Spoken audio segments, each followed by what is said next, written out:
into the replay and talk show series. If you don't know what this is, it's basically just, I guess, kind of like educational slash, I don't know, talk show type content for the foreign scene.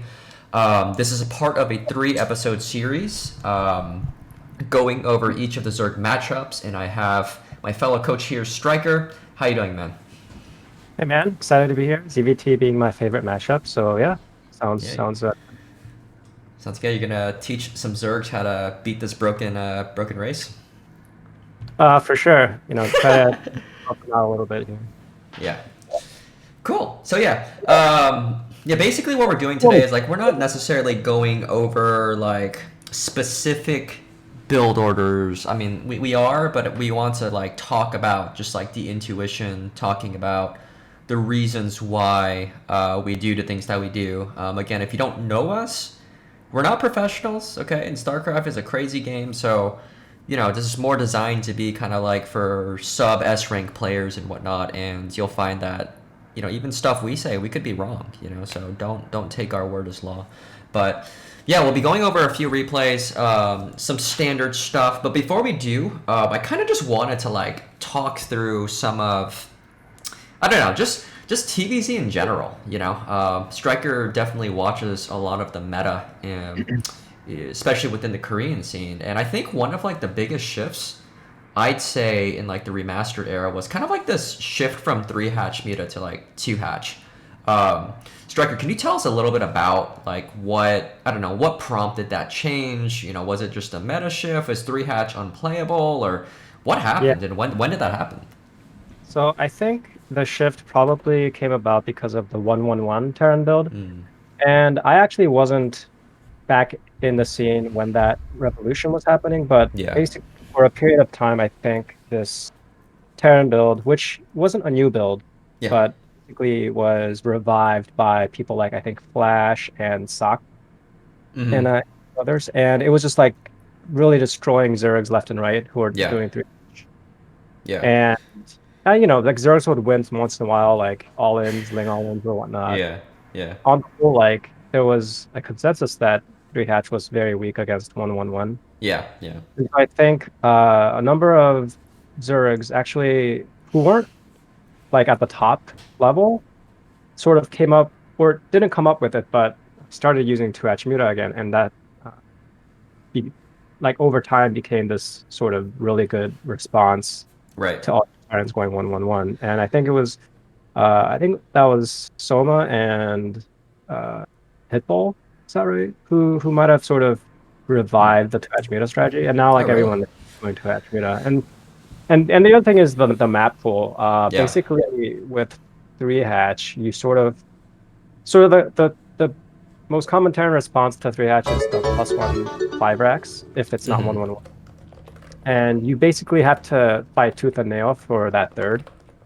And by the time you saturate it, like the Terran's already like fully teched and an expo and stuff. Whereas with 2 Hatch Muta, you can take the third and saturate it while during the mid game, before filers, before vessels. So I think the map pool being what it is, the third being generally a lot harder to defend nowadays, I think makes 2 Hatch Muta a little bit more useful. Yeah. Yeah, I agree. I mean, it's kind of like 3 Hatch Muta was kind of just always known to be this, the standard play, right? Like I think back before a match, I don't know exactly the time periods and stuff, but like 5 racks +1 was just like optimized by Flash, and he was just like extinguishing Zergs left and right, and it was really hard to stop. Like once 5 racks production with +1 Marines, they're always just coming out to kill your third base. And even if you survive, like Terran has so much production and map control that I don't know, it got a little bit tough for Zergs to deal with. And I think even Flash may have said that, like, in StarCraft, like if you stick too long to like a build that's so structured, over time people are going to start getting very very comfortable with it, right? So I think that's kind of how the meta shifts, right? Like Terrans or Protoss or whatever, they start figuring out different ways to take people out of their comfort zones. And yeah, I think this 3 Hatch, while I personally think in some situations it's still okay, I don't think it's ideal. I think it's still okay against Bio. But like StRyKeR said, I think 2-hatch just gives you so many more options, right? And it just kind of gives you that flexibility. It allows you to go all in. It allows you to vary up your play, and it's a really good counter to 2-hatch as well. So Yeah, 3-hatch is played now and then still. yeah, But by and large, like right. 90% of Zergs open 2-hatch Muta now. Yeah, yeah, yeah, And yeah. yeah, I mean, I think you could argue that 3-hatch Muta is better against mech or, Right. certain bio. But Hmm. yeah, I think overall, just people are doing 2-hatch Muta for the reasons that Jaeyun just mentioned. Yeah. And you also, I mean, I guess like this kind of a sort of an aside topic as well. And, I've kind of had some debates about this, but what's your take on just like, let's say I'm a, 1500 player, right? And I want to learn StarCraft and stuff. Do you recommend kind of going to 2-hatch play? Do you recommend going to what's your take on this? Like, you think the 2-hatch play and kind of focusing more on the micro and learning all that is better, or do you think it's better to just kind of like move on to the late game into high with 3-hatch play, or like what's your opinion on that? Yeah, there's a wide range of opinions on this. Yeah. I think it's in my opinion, it's best Yeah. to start with a build that's sort of stable and doesn't require you to do too much micro early on. Hmm. Yeah. And Hatch Muta unfortunately falls in the camp of just being very micro intensive Hmm. during the when mutas are out, Right. and being at the right place at the right time. And it's very easy to just neglect all other aspects of the game outside of just micro. Right. So I guess, like, I think from a sort of playing a little bit more methodically and strategically and management oriented style, I think Hmm. 3-hatch Muta would be a better choice for Hmm. beginners, Yeah. because at the lower levels, like, you can easily win a lot of games with 3-hatch Muta. Yeah. And yeah, I don't think it necessarily is worse than 2-hatch Muta at Sure. the Yeah. lower. Yeah. Yeah. Yeah, and it's like, there's always so many different opinions, and I don't think we're going to be going over 3-hatch today, but at the same time, I think 2-hatch, it's kind of interesting, right? Because it's like it is hard to play, but from the Terran side too, it's also hard for like lower level Terran to deal with this crap, right? They're like, I don't want to see mutas so early, like they're trying to get their build going and stuff. So it's kind of like on both ends, right? Both ends, it's like as a Terran player, like lower level talent Terrans, they'd probably like to see later mutas too. So it's kind of, I don't know. I've heard different opinions. I think a lot of lower level players have found success with 2-hatch muta just because like they find that lower level Terrans also um, can't deal with it. So maybe their win rate's a little bit higher. But at the end of the day, I think you just kind of have to pick a build that's that suits your style, that's fun. And whether you play 2-hatch or 3-hatch, I think it's always recommended to like learn about the concepts, right? Like whether you're going 2-hatch or 3-hatch, like as long as you're just one practicing your micro, understanding concepts, like understanding general like tech paths, and kind of playing the full range of games is probably a good way, but not the only way. So Yeah, and depends really on you as a player. yeah, And I say this a lot, like, your weaknesses and strengths should guide that process a lot right, more than just the build itself. yeah, If you are already mechanically solid, then 2-hatch Muta might be better for yeah, you. If yeah. you can't micro at all, then 3-hatch Muta or even 3-hatch Lurker might be better for Yeah. you. I was about to say that too. Like, I think, if you just want to like freelo into Hive and you want to focus more on like that late game tactics, Defiler, Lurker, macroing and ultras and defending drops and stuff, which is all really important in ZvT too. 3-hatch Lurker is probably like the freaking easiest build. I mean, it's probably not great if you play good Terrans because they'll counter you quite easily, but like against lower level Terrans, like 3-hatch Lurker is super easy. I think it's a freelo type build. You just get your Lurker sub, get your third, move into Hive, and Terran can't do anything about it for a while. So there's always different builds that fit different kinds of players. But I do think, but you agree that like Muta Micro is essential in this matchup, right? You can't just Yeah. avoid. Okay. Yeah. Yeah, So there are games where you might get away with poor Muta Micro, but against better players, they will right. definitely do Muta Micro. Right. And it's something you will have to work on. Yeah. I remember when I was back, I played back at iCup days, and I Yeah. basically only played ZvT, and I like avoided all the other matchups. And I basically went to like B plus, playing only Yeah. 3-hatch Muta, like Dudes. blind Yeah. picking Resounds every game. Yeah, yeah. I mean, yeah, that's. I think I was talking about this last time too. Like, I got to a pretty high rank going for Hatch Muta, because like I didn't know what a micro Muta is. I just like masked Muta Ling and then go into like lurkers and stuff. And so you can make things work. You know, at a lower level, you can make a lot of things work. But you know, obviously, as you incrementally move up, you have to keep optimizing and stuff. So, all right. Cool. So yeah, it was just kind of cool to talk about just, you know, TVZ, ZvT in general. Some of the, I don't know, a very brief history lesson. I mean, I know there's a lot that went into this matchup, but and maybe we can talk about this later in the Q&A section. But if you guys have questions during the replays, feel free to ask it. We'll get to it in between the replays though. So we're gonna try to make this a little more interactive, and we're also gonna only be answering questions that are relevant to ZvT, just kind of for staying focused on the topic and stuff. So, okay, so I guess like moving on to the replay. So, what are we watching here? What's the build that you're going to teach here in this replay? Yeah, so this is ZvT on Polypoid, and this is against probably the most common opening against Bio, which is Academy first 2-Rax build. Yeah. And then, you know, they'll add Rax and eBay later. But the key being sort of an early Academy, meaning like early medics and potentially catch an early game. Yeah. So yeah, shall we get started? Yeah, let's go. So I'm at 1 o'clock, Terran is at 5. And just like an aside here, the right side minerals are generally better mining than for the Zerg. So make sure to keep that in mind. You can see that the top mineral is like a boosting mineral there, so it mines faster, as you can see. Anyway, the standard scouting pattern on this map is counterclockwise because the mat is closer to your path. Yeah. So I'm sending my overlord counterclockwise. Yep. And yeah, pretty standard opening from both sides. Right. I think on some maps you can actually do a counter search, like Fighting Spirit even, or I guess even this map potentially. Yeah. Because you can sort of get to their nat before they get Marines. So the only downside is that, you know, if they open 8 racks, you could potentially lose your overlord. Right. Have to be on top of a hill, but do you ever really do that? Like, I mean, how often, or like how you know, how many, you know, games do you actually do that in? Like where you scout the wrong way? I actually scout opposite way maybe almost every time on Circuit Breaker, because I think 8 racks is a little bit less common there. Oh, interesting. So you just kind of scout horizontally on Circuit Breakers every now and then?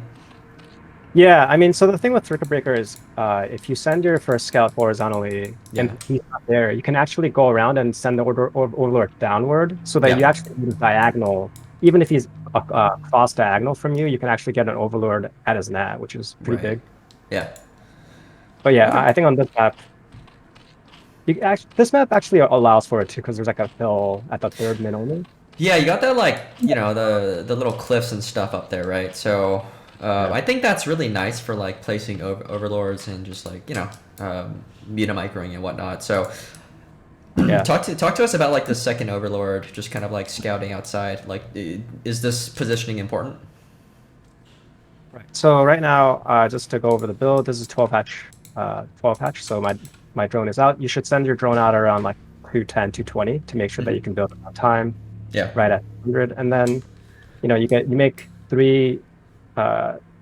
You have 3 drones making, right? You have 2 from the 4 and then 1 afterwards. So you want to send that 3rd drone out to scout. Okay. Overlord wise, I'm sending it sort of diagonally out. And the reason is I want to be able to catch like SCVs that are coming towards my net. Because they might be trying to build a bunker or something. Right. Yeah. So if you send it straight down, you're not going to be able to see anything that might be coming into your net. So that's why slightly diagonally. Okay. Cool. All right, so you're making the hatchery 12, and then you're saying the 12th drone, right? Yeah. 12th drone comes out to scout. Okay. Yeah, and mining. Okay. And yeah, you generally want to send it to the direction that your overlord didn't go to.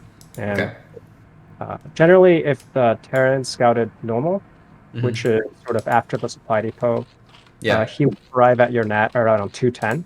Yeah.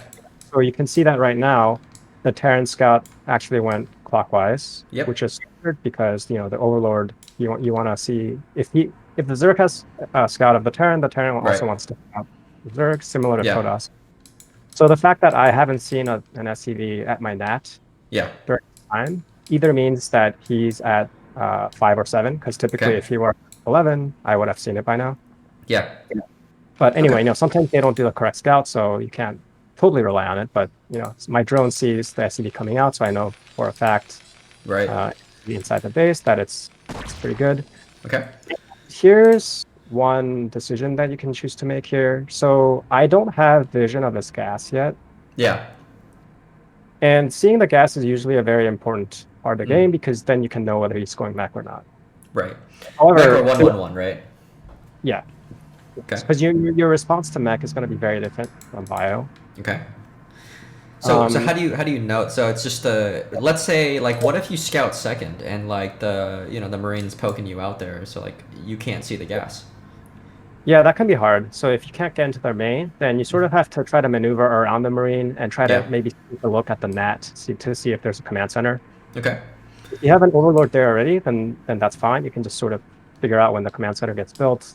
Yeah. But depending on when that's built, you can decide whether it's CC first. I mean, sorry, fact first, factory Yeah. first. Right. But I'll go over the timing later on when they actually built the CC. Mm-hmm.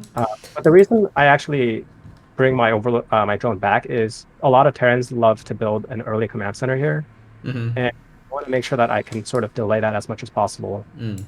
In So this that in this game, yeah. Wick chooses not to make an early command center, so Yeah. this drone isn't getting too much value. But if he did, then I would be delaying it by like 10, 15 seconds. I see. So you kind of decided to kind of come down here to see maybe if they wanted to make a 15 cc at like 230ish, right? Yeah. But here, I guess technically you don't quite know if he's going mech or not. I guess you can maybe like because you saw his SCV coming down, unless he's trying to mind game you or something. It kind of gives you some intel that he might be going CC, right? Yeah. So I mean, like this is also where mind games play a role, and knowing Yeah. your opponent. And my prior is that he's not going to go mech, Okay. because this guy doesn't like going mech as much as bio. So that's my Okay. prior on the Mhm. guy. But yes, certainly he could be going mech at this point, and Sure. I would be that would be somewhat surprising. But yeah. Right. Okay. Yeah. So I mean, it is the case that he is going for bio here. I think because you have some history with him, it might be a little bit different. But if you're on ladder, it's probably better to just go scout the gas if you Yes. have. Yeah, if you can, right? Yeah, you can do that also, just to be sure. I kept my drone from going back home, and a Right. lot of Terrans aren't going to be vigilant about this, Mhm. and aren't going to try to prevent a poking drone to Yeah. see. So Yeah. Okay. I So the believe drone comes actually back. I get a glimpse, right? I get a glimpse of the net, Cool. and I see the hatchery or the command center building. So Yeah. And that's and, a standard CC timing, right? right. So if the CC gets built between 220 to like I would say 45, even 250, Mm-hmm. then it's very, very likely that it's just a standard opening, like Yeah. barracks center. Right. So Uh, the command center basically tells you exactly what's going on because they don't have any money to do anything else. They can't have a gas. They can't have a second barracks, right? They spent 400 minerals on the command center. Possible that if they build it at 3 or later, they just have a bad build. But if it's later than 3, if it's like 320, for sure, you should expect that it was factory first. Right. And if they didn't go factory first, like that's so late for them that it's the economic damage they took is, probably worth the sunken you're gonna have to build, Yeah. assuming that it's mech. So Right. I think it cancels it out anyway. And Okay. yeah, going back home, like okay, so hatchery and then spawning pool and then gas immediately. And then Right. this is also pretty important. I want to rewind a little bit of the Okay. timing. Yeah. So yeah, you want to put drones on gas as quickly as possible. Right. And then typically on those maps, if you mine correctly, you should be able to hit layer at roughly 255. Mm-hmm. And let's see what time I got at this time. Yeah, so this time I got it at 253, which is Okay. pretty good. It's on the better side. Yeah. And why this matters a lot is like on maps where you can't mine correctly, like sometimes I see people building it past 3, Yeah. and if you imagine like the 7 or 8 seconds that Mhm. your spy is late, that's like 7 or 8 seconds that the mutas are going to be out late. Right. Yeah. And if early academy push, like whether they get to your net or not, it's going to be a matter of seconds, literally. Yeah. And if you have like 3 seconds at your net without mutas, that can just kill all your drones, right? Yeah. Yeah. You might have a pull. So basically, an earlier muta timing is protection against having to build like 2 sunks. Right. So it's like they either push out and you're not ready, and you have to like waste like 400 minerals building sunks. Right. Or you build it, you do your optimization right, and you sort of prevent against that situation. Now, like certain early academy builds will will force you to make sunks anyway. Yeah. But there's just a lot of timings that are normal for the turn without any SCV cutting that might force you to make sunks if your Spire is delayed. So that's why the timing is sort of like something you should always be, because you're not really trading off anything. It's really just mining is better, right? So like and I guess like just to kind of piggyback off that, like in terms of not just like the optimization for mining, but I see a lot of like lower level players who like try to pull off the build, and let's say they like make the gas 5 seconds late, right? And then let's say when the gas finishes, they don't send the drone immediately to the gas. You know what I mean? So it's like those small things really matter. And like that's why I think even just going on single player and like grinding out a build and stuff is like really important, because you don't want to miss seconds because like you just didn't put your drone on the gas, right? So it's like if you have all this extra like optimization on your mining and all that stuff, but you don't actually go mine some gas, then it's going to really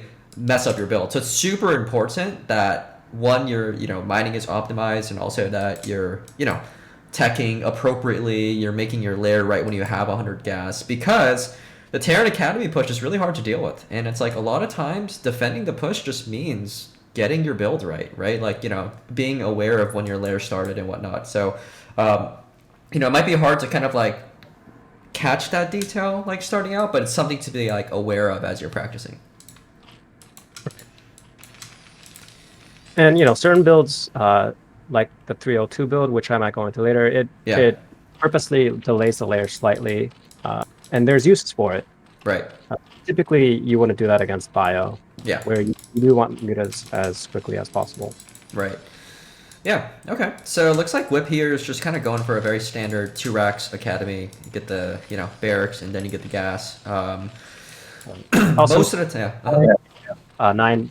9 drones mining at the main. You want to make as many drones at your net as possible with like overlords and things coming through your main.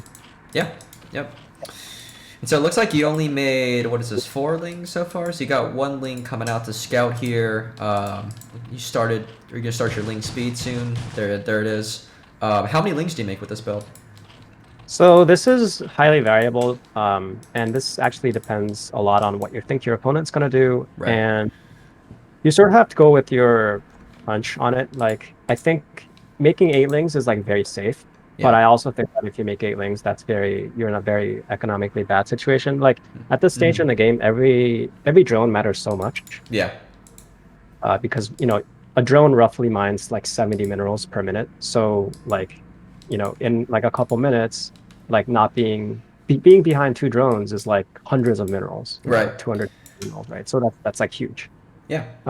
And so I generally, if I see like a weakness in the Terran, like the Terran's like not making enough Marines, then I might like make a lot more lings, like 8 to 10, just to pressure or do damage. But if I'm not going to do that, I generally make fewer. I try to get away with 4. I think 4 is a very economically good situation, 4 lings.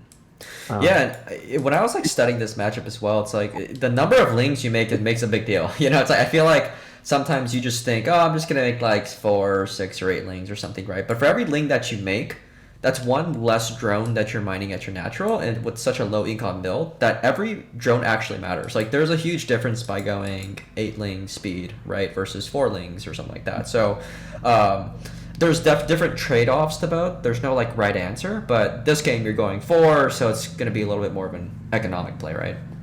Yeah, I would say 6 is probably more normal. Okay. And 4 is sort of being a little bit greedy. Yeah. If you know that your opponent is not likely to be super aggressive, then it's a read that you can make. In this game, I decided that it was enough. Yeah. Yeah, and sometimes if you make like 6 to 8, you kind of force the bunker from the Terran. So here it looks like we didn't force a bunker, and if you don't force the bunker, like there's slightly higher chance that they'll move out with the Academy push, because then they have the extra additional 100 minerals to, you know, spend that on units, right, instead of defenses. So there's kind of like this trade-off thing going on too. Like if you go 8 lings, it's actually probably less likely that they'll go for like a Academy push. I mean, they'll still they could still do it, but it might be less likely. So I think just kind of like the concept you guys should take away is like the number of lings that you kind of throw in, make and threaten with can impact whether or not a Terran comes out to push you. So there's like a trade-off. There's like, you know, you have lings, less lings, you have more economy, but they can push you, or if you make more lings, they might not push you. So right, so status check here. So okay. I got my guess very soon after Spire. And I think that's pretty standard now. The reason being, you want to get 8 mutas and +1 air attacks as soon as possible. And if you get your gas like very soon after Spire, yeah, like you won't have to wait for any of it. Like you're going to be waiting for larva, but you won't be waiting for gas. So you'll be getting it out as quickly as possible. Okay. You'll see that I made my third at 12 o'clock, which is sort of the closest gas base that's, you know, not close to the Terran. Yeah, I mean, talk to us more about that. Like, why 12? You know what I mean? Like, I feel like the old school, you know, Zergs, they used to always make it like at the other main or something. Sometimes I see it at the natural. Sometimes I see it close to their base, or sometimes I see it inside the base, right? So what's the deal with that? Like, if I'm a new player, where should I take the third? Yeah. So with 3-hatch fire or 3-hatch Muta or 3-hatch lurker, it's more common to get your 4th hatch, which is third, at another main, because you're going to be defending with lurkers. Sure. And you need a, you know, one type choke for lurkers to be effective. Now on this map, you want, it'd be a lot harder to get it at 12 o'clock if you wanted to defend with lurkers, because there's 2 entrances. Sure. But with 2-hatch Muta, the thing is you're going to be defending with mutas mainly. Yeah. And you generally want the base to be closer to be able to defend your mutas, so that your mutas can sort of defend your nat and your third. Right. Before, you know, you generally don't want to put up that many sunks unless you have to. So basically, your mutas need to be able to defend 2 places at once. And to do that is if it's close. Similar to ZvT, where you can take a far third, but you would need to build sunks there, because your hiders aren't going to be able to, you know, just rally back and forth to defend spaces, whereas they would be able to if it's a close third. So the idea is similar. Right. Yeah. So I think, like, you know, because it's such a muta heavy, you know, micro-oriented type build, you generally want your bases to be a little bit closer.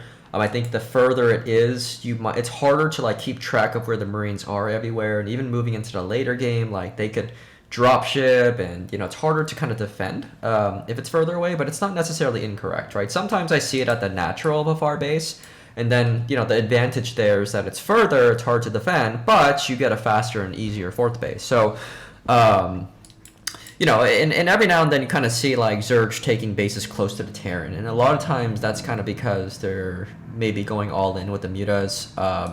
As a Terran player, see, right now, if you just take off vision, Whip here doesn't know where he expanded, right? And so kind of taking this third base is like kind of like a mind game in and of itself, right? It's like, oh, where did he take it, right? Because if he knows exactly where your third is all the time, he could easily make a decision to kind of pivot between going to your main and your third. But if he doesn't know where it is, he's going to be taking a lot of risks in terms of like his Marines, right? He's just going to go to a random place and he can get picked off, and it gives more opportunity for Muta. So the location of the third base seems to be kind of like a strategic kind of game theoretical choice as well. Right. And I see that chat asks, like, do you get 6 mutas before the 3rd hatchery? With the standard 2-hatch muta build, you get the 3rd hatchery first. As you can see that, like, I had money to put it down, and my Spire's not, you know, it's like 2/3, 3/4 done. So you definitely want to put your 3rd hatch down before your Spire's done. Yeah. I mean, you did the build correctly. And yeah, you can see that I actually have a lot of drones, a decent number of drones, because I only have 4 lings. And so this sets me up for a fairly good mid-game. Right. Mineral. Okay. And so this is very important. At 5 is typically when there's medics, and you have to be very careful to see if they actually plan on moving out before your mutas hatch. So if the Spire finishes before they move out, then you're good. Okay. If they move out before your Spire, then you have to build a sunk. Yeah. Sunks. So this is a very important stage in the game Mm-hmm. where you're sort of poking him out to make sure what his intentions are. Okay. And so Let's here pause I it. see Yeah. a group of medics moving out. Mhm. So I start a creep colony. Yeah. But as soon as I see that he's actually not committing, I sort of cancel it. Right. So you have to be very, very, I'm sort of like playing as close to the line as possible. If you wanted to play safe, you might just build a sunk and finish it regardless. Yeah. Yeah. But I'm basically trying to like tiptoe the line here, and at this point, my Spire's already done. Yeah. The mutas are starting, and he's moving out, but it's too late for him to do much damage. And you can see why the Spire timing is so important. Right. Like, imagine that. So my Spire finished at around 5. Just roll back here. It actually finished earlier than 5:24. Let me just see. Okay. 13, 14. 5, right? So even if he moves out now, it's too late for him to do damage against me, right? And I don't have to build any sucks. So right. So my Spire time was like 10 seconds late, and it's finishing at like 5:25 or something like that. So, right. So even if Terran moves out right now, like I know it's really scary, and a lot of Terran just win. But if you look at Terran's Academy, like they barely finish STEM in their starting range, right? So I know some people might be really scared of the Marine Medic, but Marine Medic is pretty bad if you don't have range. I mean, like sometimes they're kind of like scarecrows, like they seem scary. But if you've got 6 mutas and you're fighting against a small group of Marines and they don't have range, you should be able to out micro it. So you shouldn't play super scared, like StRyKER's saying. Like if you have the mutas popping out and they're not like en route already, I guess if you're a beginner, you could just make the Sunkens just for like safety. But as you get better and you're more confident in micro, you don't have to do it. So. Right. So you can see that, if you delay your build, every second there translates into an extra second that the Terran has to move out. Right. And at this point, yeah, I'm totally fine against any attacks, so I don't have to build any chunks. Okay. So I guess like from this point, right, he's sort of poking out, not really. I mean, what's your mindset here? Like, are you going all in mutas here? Like, do you have a decision you made already in your head? Or are you scouting and adjusting? Or how does that work? Yeah. So the idea right now is you want to use your mutas to scout, and it sort of depends on what the Terran does. Like Terran sometimes stay home to try to defend. Yeah. Okay. Time we've actually tried to sort of move out with his units, and try to, I guess, attack my third without me knowing.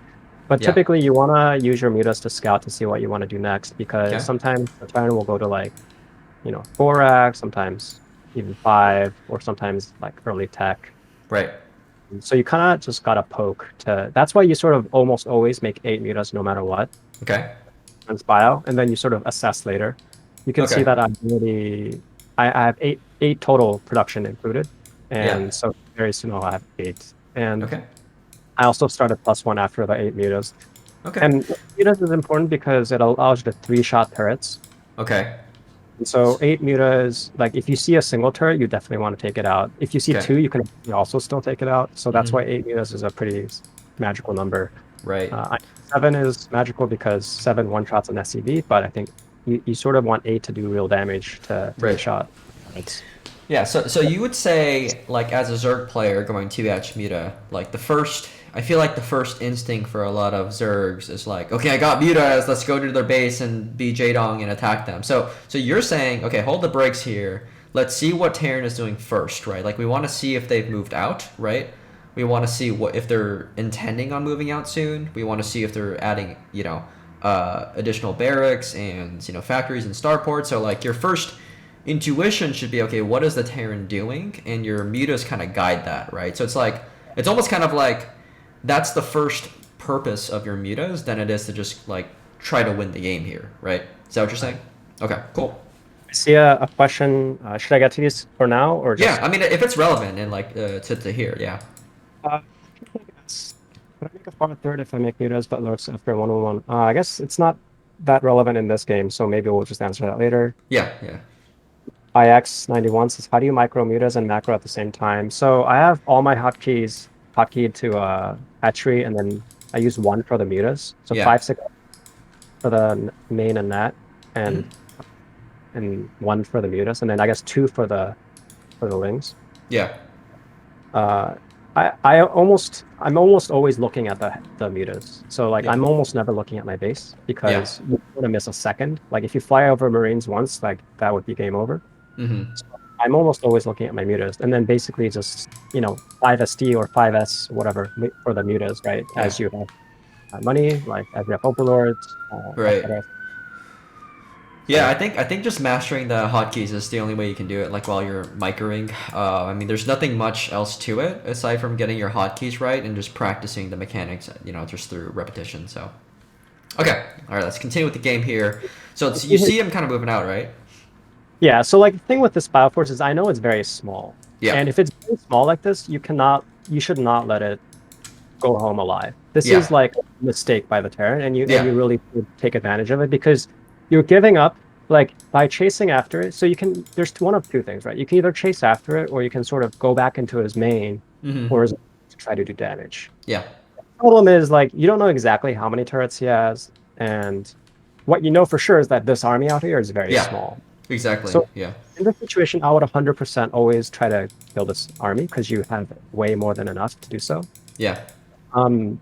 What gets a little dicey is if he has like maybe a few more Marines, a few more medics, in which case you sort of have to decide like, oh, like, do I want to like make sunks at my net in case he counters, and then just go for like an all-in into his like main net because I know that he can't have that many Marines if so many are out, outside his base. So that decision is a lot more tricky to make. Yeah. But in this particular case, it's pretty easy to make. Like you don't want to. This is a much more sure bet to try to take out the small force here. Right. Okay. Looks like we're gonna micro here. Remember, he doesn't have range here, right? So should be easier to fight, but muta micro is always a little bit hard. Yeah. Make sure your incoming mutas don't get picked off. That's a very common mistake to make. Okay. So you pick this off pretty easily. You've got to be feeling really good at this point because honestly, like once you pick off the initial Terran army, like I feel like Zerg is in a very comfortable position. Would you agree? Right. Yeah. Here, I would say I'm kind of free to do whatever. I can make drones to sort of go for a more economic macro game, or just fill up 11 mutas and try to like do a lot of damage, given that he lost like a bunch of Marines and medics. Yeah. Okay. So are you planning to go? I mean, it seems like you took your third gas immediately. You have some good drone saturation. Would you kind of recommend that, I guess, when you're in a winning position, you have the flexibility to do whatever. So if you want to be safer, maybe you just go straight into Lurker Hive or what? Yeah, I think typically you don't want to delay your tech if you're behind, or if you think you're ahead. Like being ahead doesn't really give you that much leeway where you can sort of delay your tech. So I would say if you're ahead, you should actually tech earlier, if anything. Yeah. And so building my Queen's Nest and Hydra Den at around early 7th minute. Yep. That's a little bit earlier than usual, but like it's not. You're never wrong for teching early if you're ahead. So yeah. Okay. All right. So it looks like you're kind of just like perusing the map here. How come you're not actually harassing? So Whip actually likes to like send units out in like little small squadrons and yeah. So I was just trying to make sure that like he wasn't out on the map. Okay. So you're just saying like if a couple of Marines just stem to your third base, they just kill the drones and stuff. So you're using that prior knowledge to maybe just play a little bit safer. Right. And I know that I've taken out a big force, so I don't really feel the pressure to do that much damage. Right. And okay, this is an important moment. I made the decision to try to poke into his main, and I noticed that typically Terrans don't make turrets like at the main, back. Like, inside the main. Like they'll make turrets on the outside periphery, but they'll almost never make turrets at the exactly. Yeah. So it's worth poking in. Now the only downside is that they're going to start moving out their army, which is what it did. Right. So I go home because I know that he's going to counter, and my main mode of defense is still mutas, so I can't. It's not an all-in for me, so I can't stay at his base. So Okay. I also Wait. chunks. How did you know? How did you know? Can you pause it real quick? I mean, like, I guess, as I'm like watching this too, like, maybe as a outside Zerg player, like, first of all, how did you know to like go into his base at that time? Like, was it kind of a feel? Was it part of your build? Because sometimes, as a Zerg player, I might go into the base and then I get countered and I just die, right? So it's like, how do you know that magic moment? Like, is it, what kind of tells you that you can go in there? Generally, if you don't see them moving out at all, it's Yeah. anytime a good time to go in. Yeah. Because like they're far enough where if you go in and go out, then Yeah. that's enough time for you to defend. So actually, given that you have lack of vision in his main, Yeah. uh, the best time to go in is just when they're not out on the map, Okay. essentially. So, like, for example, if his units were kind of like outside of his natural, like kind of in between his mineral only and his natural, just kind of like camping out there, would you still do this? Uh, it would depend on how many are out and if they Yeah. have any forces like waiting at home trying to defend. Mm-hmm. But generally, I think I would try to poke and see what his reaction is, Okay. because a lot of times will choose to sort of come back home to defend. Right, right, right. Yeah. So it seems to be that there's like not too many like hard and fast rules, right? You kind of just have to feel it out and take some intuition. Yeah, Generally, like the closer the Terran is to your base, you don't want to do this because if they stem and you don't have the time to come back home, then you don't actually do any damage and you just eat like turret shots, right? So it kind of depends on like the variable of like the distance between them and your base, right? And I don't know, like what they're doing. And you saw that he wasn't even reinforcing when you were in his base, so you're like, okay, I've got to go back home, otherwise I'm gonna die, right? and that's also why there is a very good timing to attack, which is when your lurkers are out. Yep. Because when your lurkers are out, your mutas aren't as needed for defense. Yeah. And in that case, you should really aggressively try to counter the Terran's main or their net, Yeah. because then their Marines are sort of useless out on the map. So, Right. Yeah. So that's also a good kind of benchmark too. Like once your lurkers are done and out, they can't counterattack you. So it's a good time to go kind of poke those weaknesses back in the Terran space. right. So here you see Whip with 5 Marines. He loves to Yeah. do this stuff. Like, Yeah. and I think I sort of thought that he might do it, so I have lurkers ready to morph at my third. Right. Uh, It's funny. but Does two unupgraded Hydras beat 5 Marines on high ground? no, definitely not. Okay. So yeah, he lost all these for nothing, which is great for me. But imagine if I wasn't set up for this, like 5 Right. Marines take out like all my drones at my third. So that's Right. Okay. slight micro there. Okay, so it looks like you're pretty safe. It looks like you're, got your defiler round on the way. You're pretty safe from any sort of like lurkers and stuff. Were you able to scout whether a Terran's going for a tank push or a vessel push? And is there any kind of signs? I think in his main, I saw 2 starports. So Okay. typically, you see that means he's not doing a tank push. Yep. So then you can just bunch up your lurkers, like stack them as closely, like on top of each other as possible. There's a Right. lot of things to do here. There's like, you gotta build the defiler mound, you gotta get carapace, you gotta get nidus. Mm-hmm. So I'm building my nidus here. You wanna start getting your 4th during, before science puzzles if you can, if you have the luxury of doing so. So there's a lot Right. of things to do at this point. Yeah. Okay.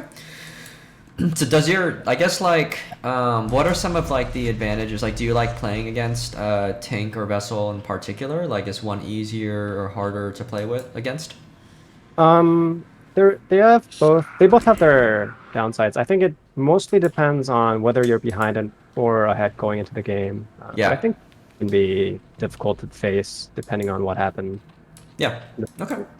Right. So like obviously, oh, and it looks like Whip's actually going for a very fast dropship play. So I mean, I know Whip to be like an extremely aggressive type player. And some Terrans might do this. Like I think like if Terrans feel like they're behind or if they just like playing really aggressive, they'll go dropship before the vessel, right? But usually they like to go vessel before the dropship. Is that right? Most Terrans will go vessels before dropships. Yeah. And Yeah. that's something you have to keep in mind. Like once they get their starports up, dropships are always a threat.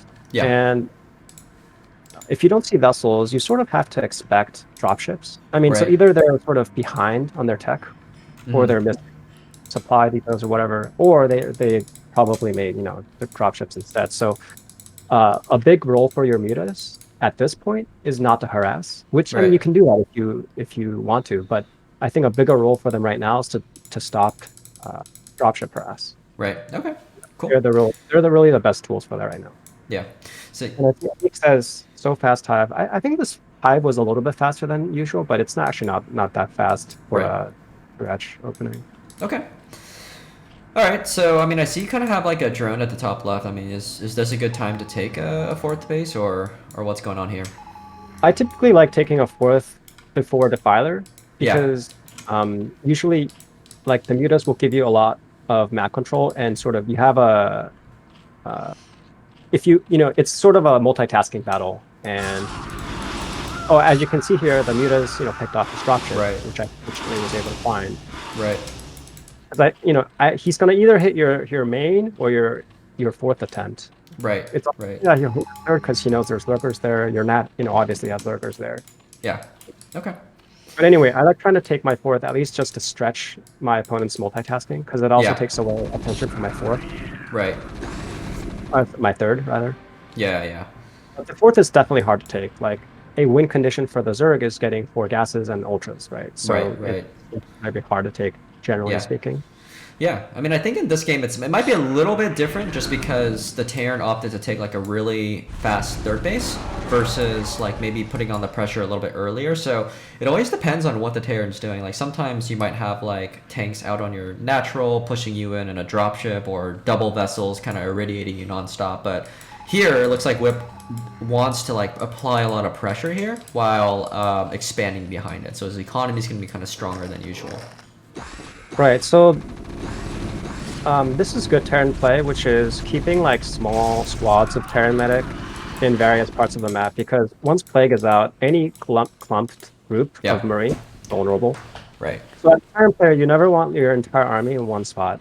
Right. Clumped. You Okay. want to have them strategically around the map to prevent expos, to prevent sight vision. Yeah. So I guess from here, like, I mean, taking the close third is hard because I'm like, okay, where do you take your fourth base? I mean, do you kind of just take it, at the far base or the close base, or what do you do there? So this is definitely kind of the hardest part, I think, of going to late the Zerg, where to take the fourth. Now, a heuristic would just be take the closest gas, which in this case is 3 o'clock. Yep. The only issue, of course, is that it's close to the Terran. Right. So I attempt to take the 3 o'clock. I have lurkers there already set up, and it's actually not that vulnerable by land because of lurker defiler, but it is vulnerable at air distance, which is super close. And so here you see the battlefield, which is choice, my third, and so that is one way that you can try to do it. I think the other way is to try to take like another main with because Defiler and Lurker over on top of a ramp is very hard to break. Right. I think like the top left is probably ideal, but you can't always get it. Like a good Terran's always trying to keep a Zerg on 3 bases. So it's kind of like this mini game of like, can the Zerg get 4 bases or not? And the quicker you can get it, you're probably going to be in a lot better situation. Right. Also, don't discount the mineral only just because it has no gas. It definitely in some map control and minerals never hurt. So right. Okay. Cool. I took out the battle cruiser at 3 o'clock, and it might look like it's too close to the Terran base, but by ground it's actually pretty safe, as I mentioned earlier. So it's just a multitasking battle at this point. Okay. All right. Cool. So just for the interest of time, do you think there's kind of like more late game stuff that you want to go over here, or do you want to kind of move on to the next replay to kind of look over the general openings for like, I don't know, other adjustments? Say as a Zerg, at this point you want to just plague as many groups of Marine medics as possible. Right. And, once your Ultraless Cavern is out, just kind of start throwing Ultras and things all over the map. Yeah. Because, like, small groups, as I said, like, before Ultras, small groups of Marine medic is, like, good for the Terran to keep all over the map. But once Ultras are out, terrible idea, because Ultras are really, really efficient against small groups. Exactly, you get that, you just want to start throwing units around, and then they're forced to like group up and attack you. In which case, you like take all the bases that you can, as many Yeah. bases as you can. Okay. If that's the mission. Cool. Late. Right. So it looks like I think maybe this is just the part where you just kind of overrun with ultras. Maybe the Terran didn't have units in position and whatnot, but yeah, overall really well played. I think kind of just seeing that progression, just kind of the early game going into the mid game and stuff. Just it's very hard. It's very hard as a Zerg player. So it's like a lot harder than it seems. You're multitasking so much everywhere, and I think like a really strong multitask player like against Whip, you're kind of battling everywhere in the maps. It's a little different, but let's get to a quick question here before we hop into the next one. I'm sorry. Question you're seeing? Should you always try to get Plague as fast as Consume is done? Albert just asked that. Yeah. Right. So yeah, you should. I think Plague is one of the best spells in the game. Yeah. With a tier list, it would definitely be in the top 5, if not the top 3. Yeah. Yeah, I feel like Plague is just... It's one of the ways that you could inflict damage while defending. You know what I mean? Like, I feel like a lot of times you might feel like kind of boxed in by the Terran and stuff, right? But, dude, it's a top 3 unit in the top 3 unit with the top 3 spells. We were having like a fun little debate about the tier list of units and spells and stuff, but I know the Defiler has Plague, and you should always get it ASAP. And I would also get the Defiler energy right after that as well. So, right. I mean, if you're ahead, I would even recommend double Defiler mound to get the Consume Plague simultaneously, because that's they won't expect it, Yeah, and I feel like if you're ahead, like if you're killing their Marine Medic army with mutas and stuff, you could play things a little bit differently. You know what I mean? You can get like a faster Evo chamber for +1. You can get double Evo chambers a little bit faster. If you're ahead, kind of moving into your 4 bases. Some people get double Ultra Dens, and they just like push out like crazy. So there's a lot of flexibility you can do, like if you're ahead. But if you're kind of constrained and you're not ahead, don't do that, because you need all the gas that you can get. Yeah, I didn't emphasize this, but you should definitely try to get +5 carapace on your ultras as soon as possible. That's probably the single factor late game. If you don't get that, like they're just going to be so much weaker. Right. Okay, let's go to one more question, or I guess we got a couple, or 3 actually. So Oblivion asks, what are your opinions about a fast +1 carapace into Crazy Zerg? Okay, any quick thoughts there? It's very good on certain maps. I think on Optimizer it's very good, because you can typically you take a third like on an island essentially. Yeah. So you can sort of build sunks at one place that allows you to minimize like sunk wastage. Right. And yeah, just like there's even a 4th gas in your main on that map. Right. So sort of very optimal for Crazy Zerg. Yeah. The only of the map is of course like Terran also gets 3 gases, etc. But I think on maps like that it's pretty strong.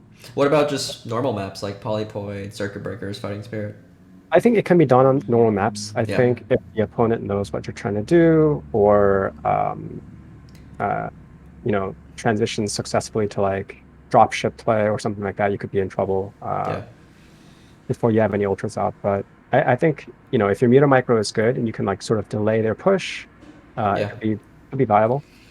Yeah, I think it's just I think it's a very fun way to play. I like to go Crazy Zerg when I'm just like either really ahead or if I'm kind of just clowning, because like lurkers and defilers are very technical units, right? Like I'd rather just move a whole bunch of ultras, so it's kind of fun, but at the same time I guess my opinion is like I wouldn't recommend it for lower level players, just because I don't know, it depends. Like it really requires very good muta micro, you know what I mean? Because like you don't have any lurkers to stop like a giant Marine Medic push, right? So you kind of have to have really good control, and if you have good control, then you can maybe make it work. But if you don't have good control, I wouldn't really recommend it. So there's some lower level players who just have good control, but if that's you, maybe that's something that you can do. Cyrex asks, is it possible to go straight into ultras from 3 bases without defilers? I think if you're super ahead, that could work. But ultras take a while to set up. You need the speed upgrade, you need the carapace upgrade.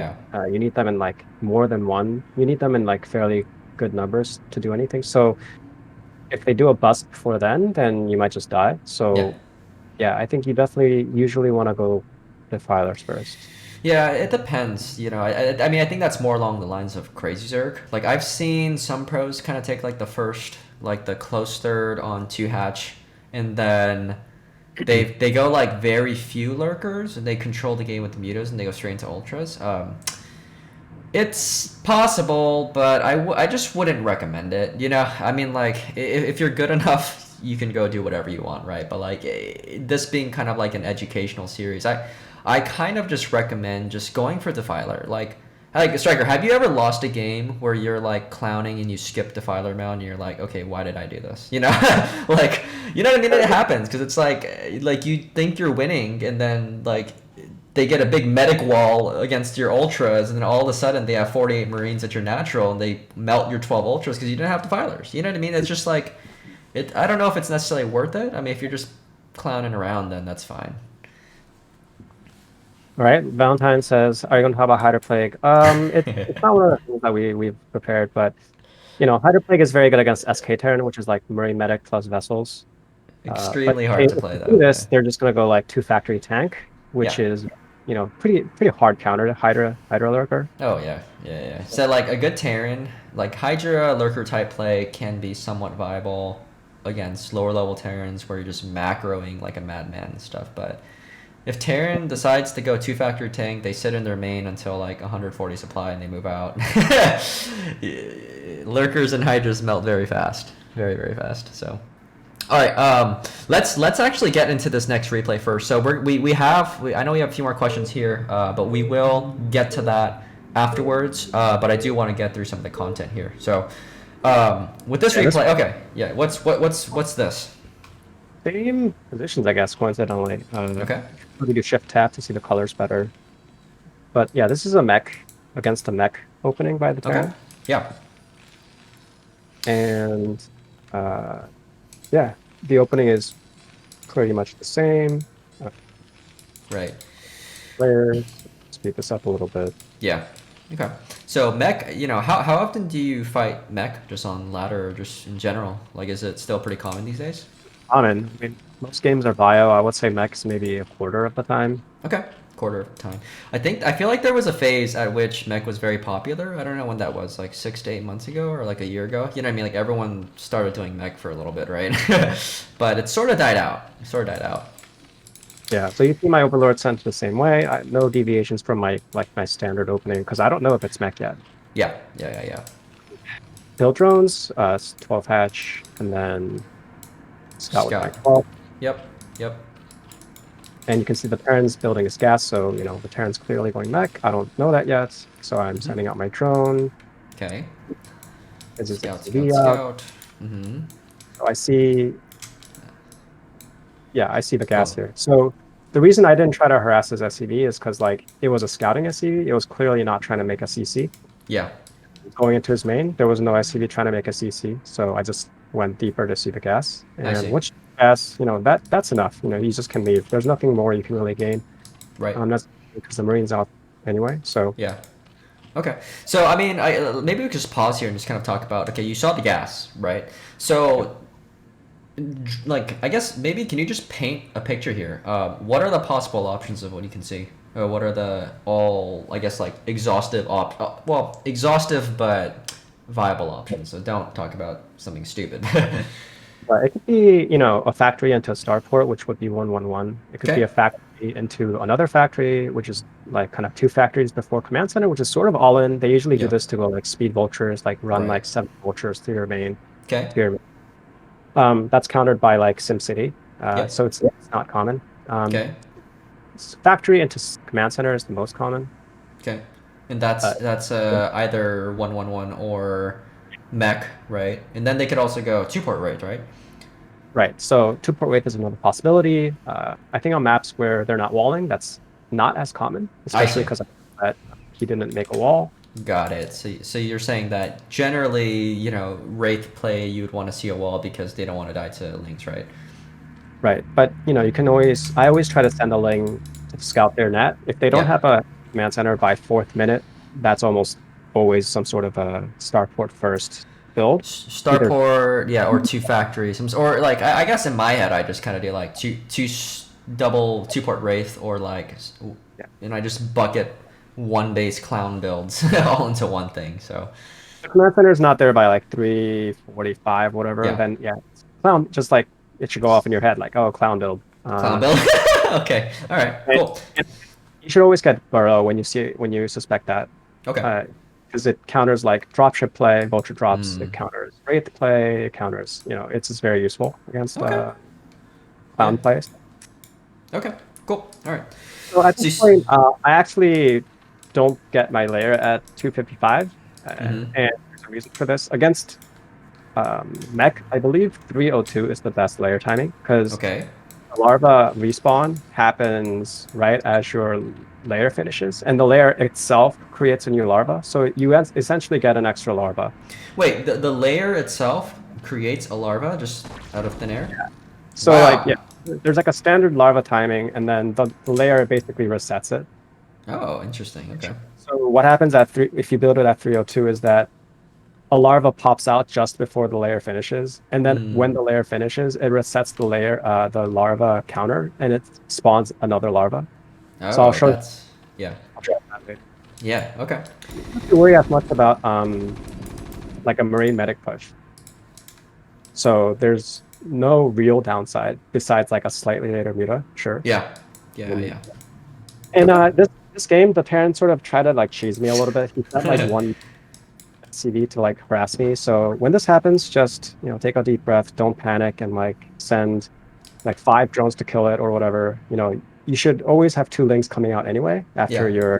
your spawning pool. So Yep. just he does some decent micro here and prevents my links from getting in. Oh my God. It's kind of frustrating. Yeah. Yeah, it's a 10 HK Marine, just send a drone and pick it off and you're good. Yeah. Okay. So I see you're making a sunken colony. When do you make the sunken colony? You want to make the sunk at 3:30 at latest, usually. Okay. Okay. 3:30. That's the earliest vulture timing. Right. If you, for some reason, know that they skip vulture, then you can make it a little later. But to be safe, you should make it at 3:30. And this is probably the most important thing against mech. And I see this a lot. The SimCity is very, very important. Mm-hmm. I'll show you what the setup is later, but it depends on the map. And the ideal situation is that there's only 1 hex for the vulture to go through. Like ideally, there's 0. Yeah. On those maps, there's not enough. There's too much space. Right. And with 1 hex, but you definitely don't like 2 or more hexes of open space. Okay. So it seems like the difference against a gas open play and just the bio play is that it seems like you're getting a sunken colony, which you didn't get against bio, right? It seems like you're also not getting ling speed, and you don't have any more ling. So what's the reasoning behind all this? Vultures basically counter lings like really hard, so any more are going to be wasted. And speed for the same reason. Speed lings can overwhelm vultures, but 2 or 4 are not going to overwhelm a vulture. And you're not like there's no point in making more unless you're doing like a surprise all-in. Okay. So yeah, you want the spire to be part of your SimCity, generally speaking. And my goal here is that hex between the supply and the spire to be the only open. Okay. So the vulture's there, can't come in because the sunken's kind of blocking nicely. I see a lot of drones. So it seems like we're investing more in our economy than wasting money on lings and ling speed. Now, I guess sometimes Zergs can go ling speed, ling all in, right? Like to kind of punish, like Terrans who only go 1 vulture or something. Right. You can definitely do that to punish mech play, and I think it would have worked really well in this case. Yeah. Okay. Kept it a secret at the last minute.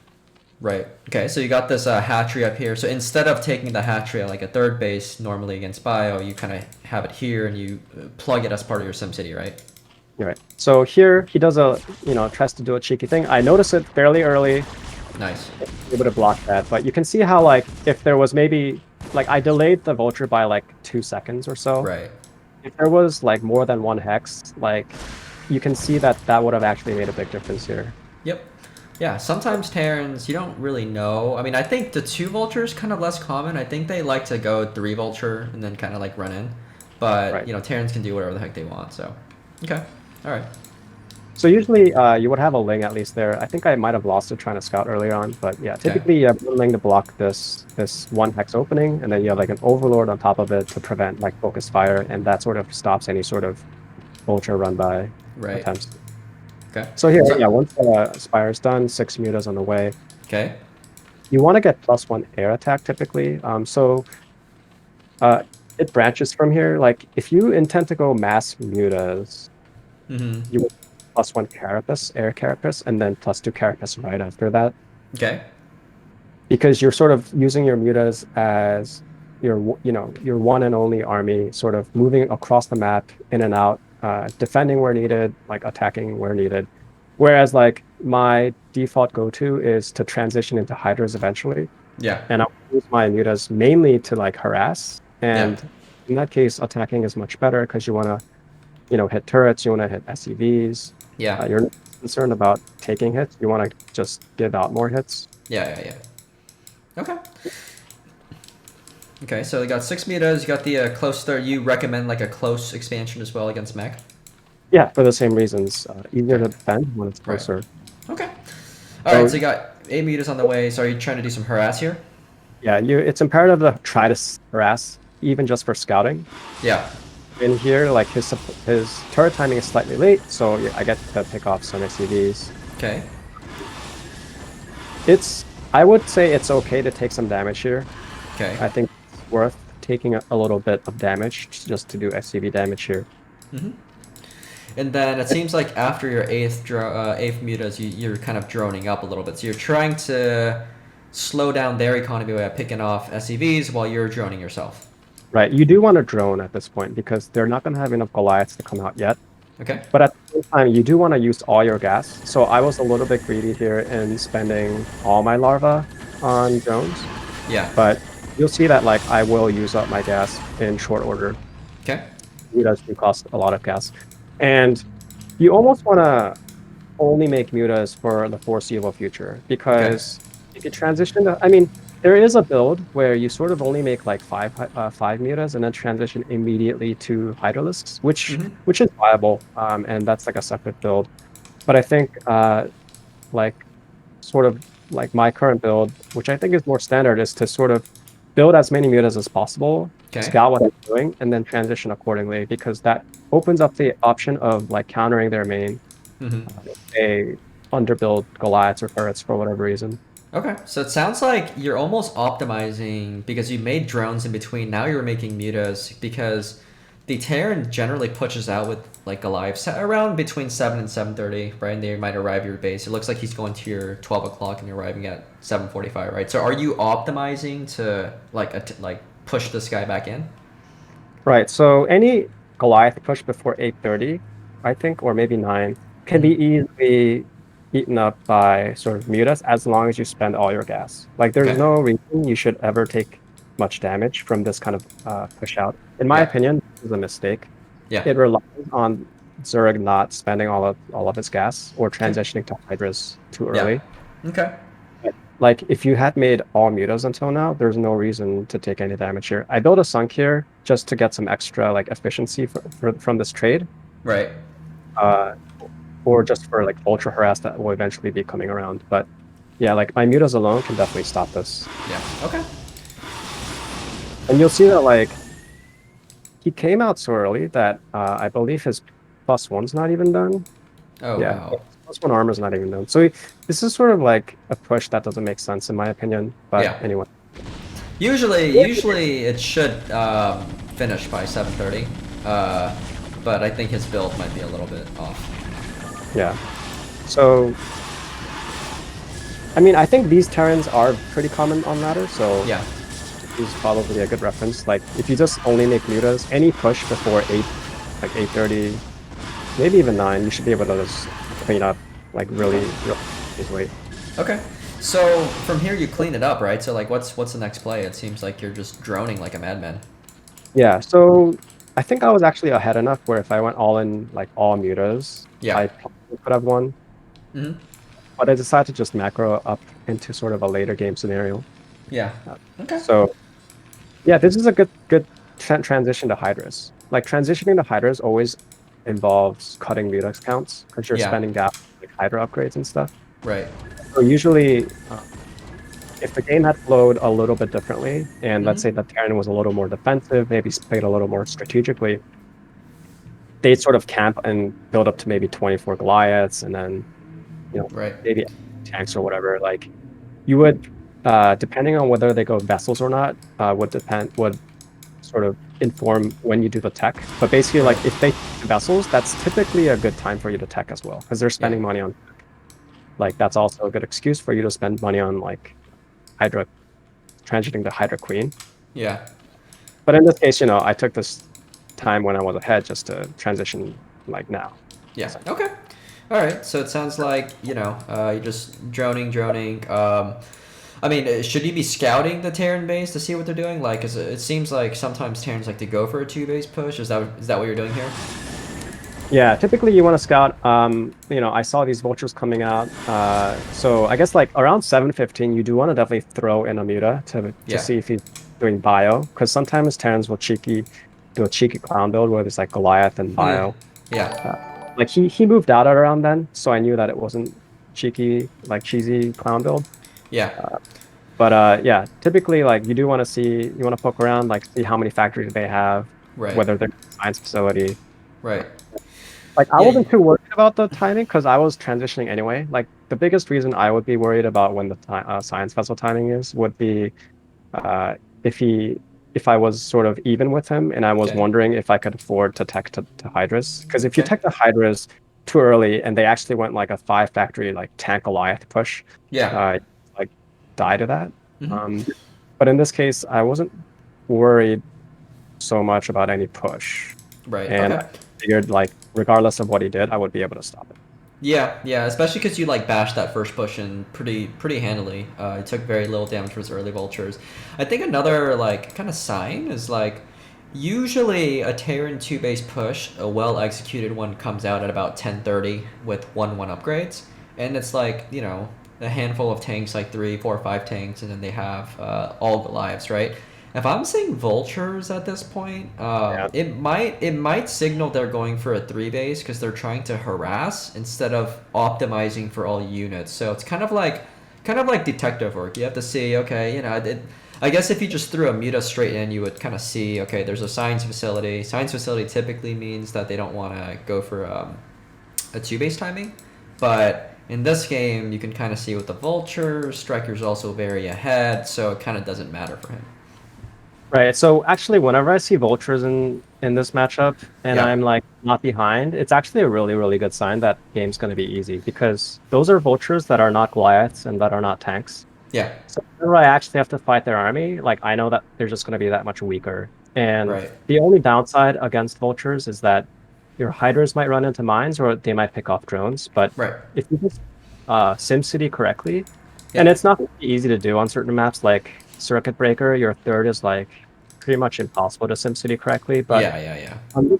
on this map, like 12 o'clock, you can pretty much block off your third with like, a handful of buildings, as you'll see. So I'm like very happy when I see vultures coming out like this. Yeah. Okay. Yeah, exactly. So, okay. Sorry, did I cut you off? No, yeah. So you can see that there's a queen's nest and an Evo chamber at 12, and they just can't get in, right? So Yes. It's kind of like PvT, right? Like you're just using your buildings to stop the vulture harass everywhere you can. So this guy's just going around. Looks like he might get a little bit done here, but my den placement, I should have placed it one hex to the right. So yeah. lesson for everyone who's watching of a SimCity, because I lost like two drones I didn't need to lose there. Okay, so I know a lot of times people like going queens against mech. How come you're not going queen? Oh, I guess are you going queens here or? Yeah, I am going queens here. Okay. Okay. So it's a little bit tricky, generally speaking, because queens, again, it's like if you tech, you're sacrificing your army a little bit, and so you need to find like a window where you can tech without getting countered. Yeah. And being ahead sort of being ahead means that I don't have to worry as much about it, but I think in my view, the first push by the Terran should be fought without queens. So, like the first big fight that you have, I think you should you should ideally trade efficiently with. Okay, so here I put a Hydra at the hole, so Right. he just threw away 4 vultures here. You should ideally trade efficiently with Hydra Muta. Okay. So you should focus on making as many Hydra Muta as possible, and then with the remaining resources, make queens. Okay. And then like, how early do you need to make the queens like that so that they have 150 energy on broodlings? So I think basically if you start, I actually don't remember the exact timing, but when if you make queens, I believe it takes about 3 minutes to get to 150. So like the point at which you like click build queen. Okay. I believe it's I want to say it's roughly 3 minutes till you have anything left to do broodling. Yep. So 3 minutes. Okay, so theoretically, and I guess somebody can fact check us on this, right? But theoretically, if 2.5 and 3. Okay, if Terran is coming out for a 10:30 push, right? You're gonna need to start building your queens by around 8 minutes, right? I mean, I guess maybe like 8:30, you know, because it takes some time for Terran to like come to your base, right? So you might be able to buy some time. So if you wanted to stop a 10:30 push, then it'll be about 8 to 8:30. But if you want to stop like maybe a 12:30, 13-minute push, which seems like what this guy's going for because he's not going for a 2-base push, he's going 3 bases. So I guess like if you're trying to plan for a push like maybe at 13 minutes, you want to start that queen at about 10 minutes, right? So I guess kind of as like a good benchmark, 2.5, 3 minutes. Yeah, so I used to be very timing oriented with this stuff, and I thought like, okay, to prevent 10:30 push, I want to start my queen's nest at 7 so that like but eventually I realized that like it's too particular, and that timing is deadly for obvious reasons. Like if you're 30 seconds late to your queens, you'll just lose the queen because you were banking on sniping the tanks with the queens, and I just found that too sensitive to my taste. And my go-to for stopping like a 10:30 push is just like 2 groups of mutas and like mass hydras, and typically that should be good enough. And then that's all right. The 10:30 push. Okay, all right. So at this point, I think my goal is to trade as much as possible efficiently. I'm not going to be able to end the game because tanks on top of hills is like impossible to break, but I want to delay a third and trade as efficiently as possible. Right. Because I'm mining more minerals than he is. You know, I have my 4th base up. You should always aim to get like 2 more bases against, I think, a mech Terran. Yeah. It is sort of like an indicator of being slightly ahead. Right. You want to keep some hydras at home to defend against vulture harass, and like you want, like, if you fight a full 3-2 army, it's so inefficient for you. Right. And you got to sort of foresee that happening. And so it's like, would I rather fight that or fight like a slightly less, you know, maybe it's an even trade, maybe it's slightly negative for me, but it like prevents him from getting to 3-2 fully upgrade. Okay, all right.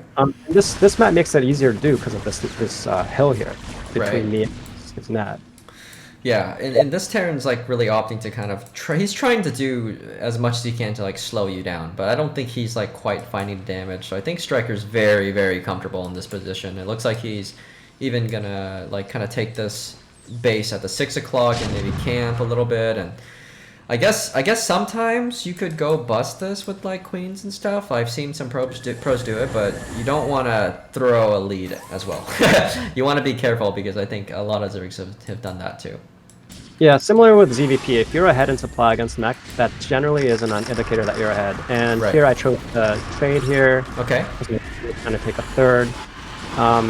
I think similar with PvT. If you can reduce the tank count and make it like somewhat of an even trade, that's good for you. Yeah. Like you don't end the game here. You just need to reduce the tank count and just sort of reset it. Yeah. So now he's back down to like 4.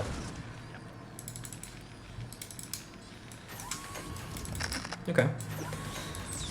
So yeah, I started to make queens. Yeah, and basically at this point, Hydra Queen, like with the gas you have, make queens, and with the minerals left, you make hydras. Okay. And like both will eat through your minerals and gas like very quickly.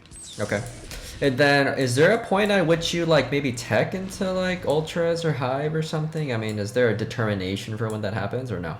I think if you have to, that's sort of not a good sign because that Yeah. means you're both sort of going maxed out late game, which I think Mm-hmm. is kind of hard to manage. And they'll have like a bajillion tanks and three Right. two upgrades and whatnot. I think if the situation allows for it, you want to end it before the turn gets a fourth Yeah. and trade as much as possible before that, so long as they're not like terrible trades. Yeah. Okay. Yeah, that makes sense. But I And generally I, try not to go into Hive if possible.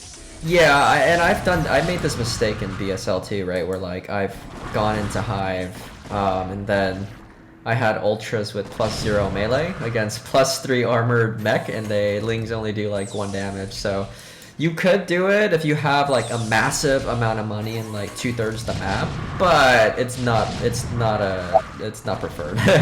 It definitely gets your melee upgrades before, so. Yeah, if you're trying to go ultras. So here I have mana, and I know he's trying to take a fourth. So this is again a great place to trade. Yeah. Also, if there's a hill. Basically, against mech, you want to set up situations for good trades. That's Yeah. all you really need to do. Hmm. Queens are obviously a big component of that because they Right. one-shot tanks. Right. But Hydras and positioning is also Yeah. very important. But you can see Yeah. that here, traded once again, very favorably actually. It wasn't Yeah. even like even. Right. That was like a super advantage for me. Right. And Yeah, you just keep doing it over and over. Like on this map, like he has his third, but I'm not trying to attack into that. That's like impossible to break. Like, yeah. 6 turrets, like it's impossible. Like just let him have it. Yeah. You have like 5 bases, so you're not as worried. You just have to prevent him from taking more. And like this hill, if you have control over that hill, you can definitely just like use that. Right. Okay. Cool. And over time, he's just gonna run out of minerals. And like as long as you are keeping up, and you don't even have to have favorable trades here. I take negative trades here. Yeah. As Yeah, long as especially because like they're almost out of minerals, or like they're mining out and stuff too. So you just keep bashing them in, and you have like half the map, so it doesn't really matter. yeah, it is literally just Hydra all in. Yeah. Hydra. Okay. But it's gonna work because Yeah. there's nothing else you can do. Like, Right. it's not like Marine Medic where like infinite Hydras can't beat like 24 Marines, right? Being bio is so hard. So. Yeah, like Terran, Alright. it's actually die if you keep hitting them. So it's Yeah. Yeah. like just all high. You don't need to go high. Like I might go high later for the +3 attack, but Yeah. really no need at this point. Yeah. Okay. Cool. I mean, it sounds like the replay's almost over here. I mean, I imagine you just bash him in because you have a ton of queens and you have half the map. So, all right. I mean, that's a pretty good like description of how to like play against mech. I mean, obviously there's so many different scenarios. We can't go through all the scenarios, but it's kind of just like going over general considerations. But if you guys have any like questions, now's the time to ask. I think that's probably going to be our last replay of the day. But before we do go into like the pre-submitted questions, I think we kind of cut off a couple of questions earlier. So why don't we go kind of address some of those? But before we do, why don't we just talk about some of the mech ones that are more recent? Because we just talked about mech. Sure. Is it always good to build a spire to SimCity? Yeah, I think it's always a good idea. Yeah. A little more vulnerable for sure, but if they're hitting your base like that, you're sort of in a bad situation anyway. Yeah. I know that if you go mass muta, that's actually more common than that. Like if you go mass muta, they go like 10-30 push with Goliaths and tanks. Then yeah, there's probably a period where they're like sieged in front of your net, attacking your buildings. Yeah. So that's like one downside. But I think in that situation, you sort of have to make a second spire preemptively to prevent that situation from happening. Yeah. Yeah, I would agree. I think you almost always, at least in that situation, should use your Spire to kind of SimCity because otherwise it's really hard to stop 3 Vulture. And I think like a good Terran will just scout, oh, this guy's not making a proper SimCity. So 3 Vultures with speed can almost always get value there. So I don't see a reason why you wouldn't do that against mech, unless you scout something really weird. But right.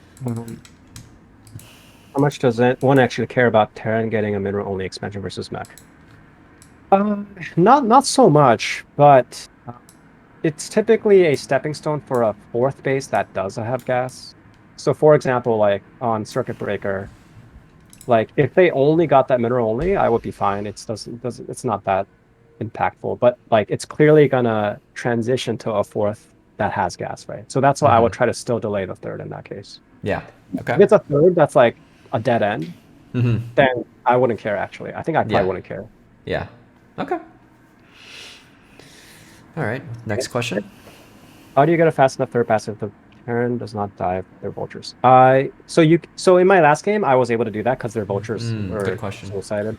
Yeah. Typically, they're not going to do that. So what you do is you send your mutas to take out the vultures as you like Secret Service escort the drone with Yeah. the muta essentially. Yeah. It's like, if they choose not to go harass with their vultures, then they have more map control, right? So you would have to use your mutas to poke them away, and then you just escort them. And I've seen games like Flash vs. Jaeyun in the past where like Flash like nonstop harass, like just kind of sneaks the vulture in, kills the drone. So it just becomes a game of micro, but you have to use the mutas to escort it. Yeah, and it does open up an interesting decision. Do you hit their base or do you make a third? Right. Yeah. I usually you have to scout because sometimes they do like a no eBay build. Yeah. You don't have to punish that when it happens. Yeah. I typically favor going to their base first, even if it delays your third. Because if you go to their base and it is well turreted up, you can sort of take your third with the mutas that hatch afterwards. Yeah. So like your main group of 6, and then you have like the 2 afterwards. You can try to still take the third with the 2 that hatch afterwards. So it's not like a terrible situation. Yeah. Yeah. Okay.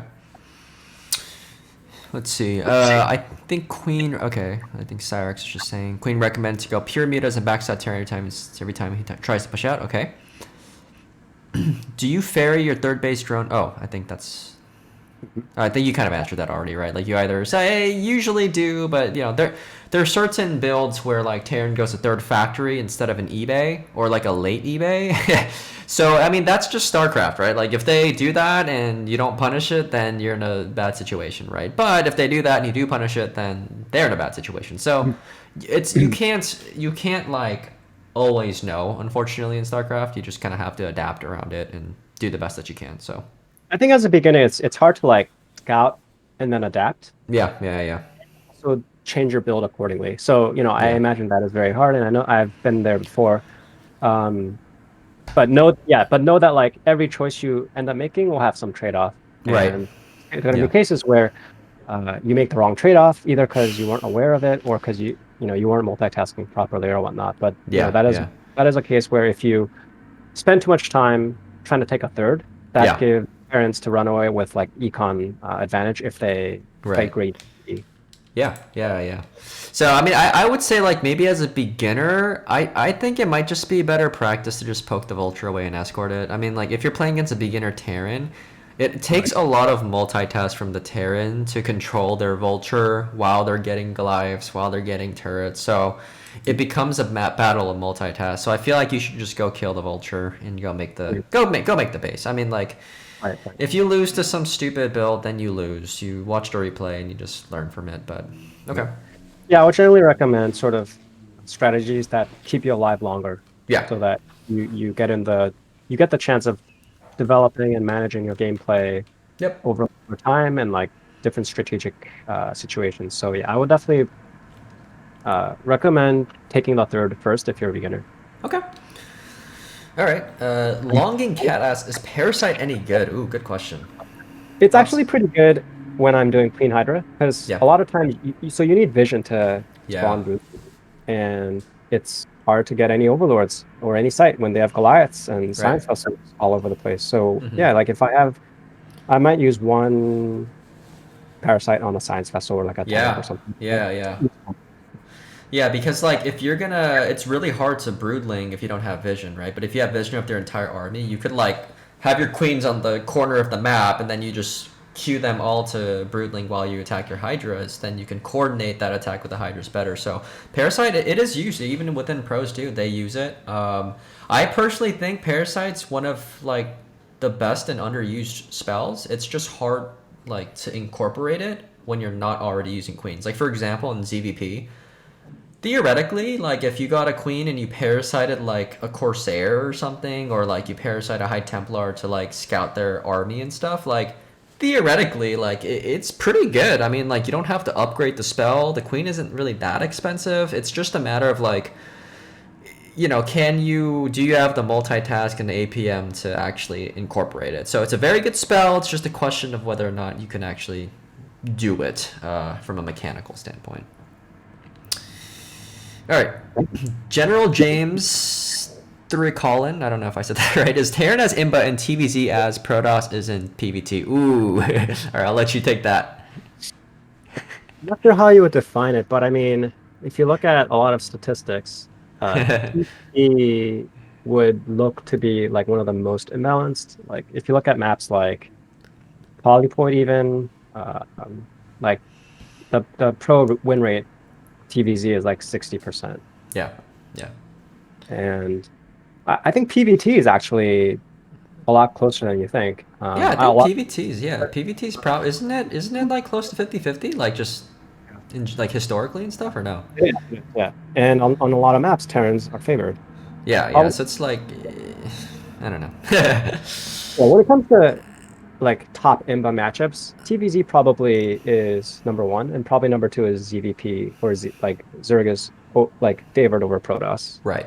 And then PvT, I think the disparity here is like whether you're like talking about the pro scene or you're talking about like just at a lower level, right? So I could totally see at a lower level, Protoss is a lot more user friendly, and it's probably harder for Terran to set up in TVP and stuff. So you might, maybe PvT skews towards Protoss, at lower levels, but at the pro scene, Protoss might be a little better. I think they are in general a little bit, but definitely not as much as TVZ or ZvP though. So TVZ is like in chess. If you're Zerg, you're perpetually playing black against white. Yeah.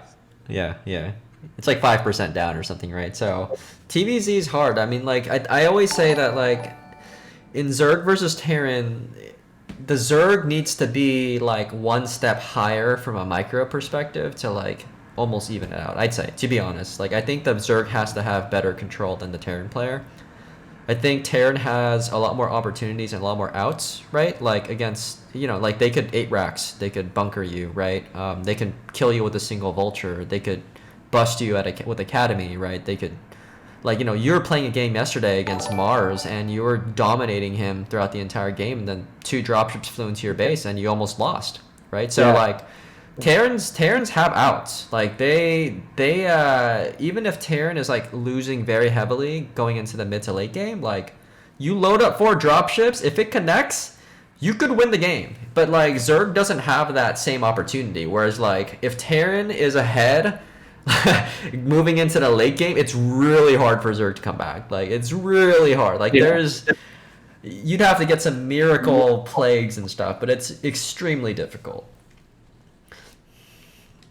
All right, Diggity. We'll get to that question after these because I think these are more relevant to mech, but we will get to it.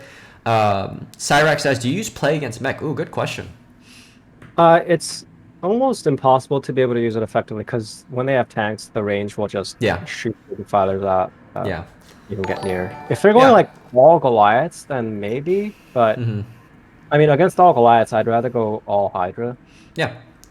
It's hard. I've seen it, like I've seen some pros kind of go for like, the Hydra, Ling, Queen, Defiler type deal. So, I mean, it's doable. It's not like, not that you can't do it. It's just, I think it's hard to go for that style because it's like trying to control and, your Defiler will get picked off by vultures and stuff like that. So, if I would still get it, but I wouldn't plan my entire strategy around it. I mean, I think in an ideal world, if you have like infinite APM, you could like load up your defilers with lings and then drop your lings first, so then the tanks like focus fire the lings, and then you do like a mass like plague across like all the tank line. Yeah. And then you send in like a flood of like Hydraling Ultra, and then like I guess in theory it could work, but like the APM and multitask required to pull that off sounds like impossible for a human. It's really hard. So the answer is yes, theoretically, but realistically, I wouldn't recommend it unless you're in a weird game late, you're in some weird situation late game, and it's not bad. We're not saying don't get it, if you're in a 30-minute game, but you just don't plan for it. So, all right.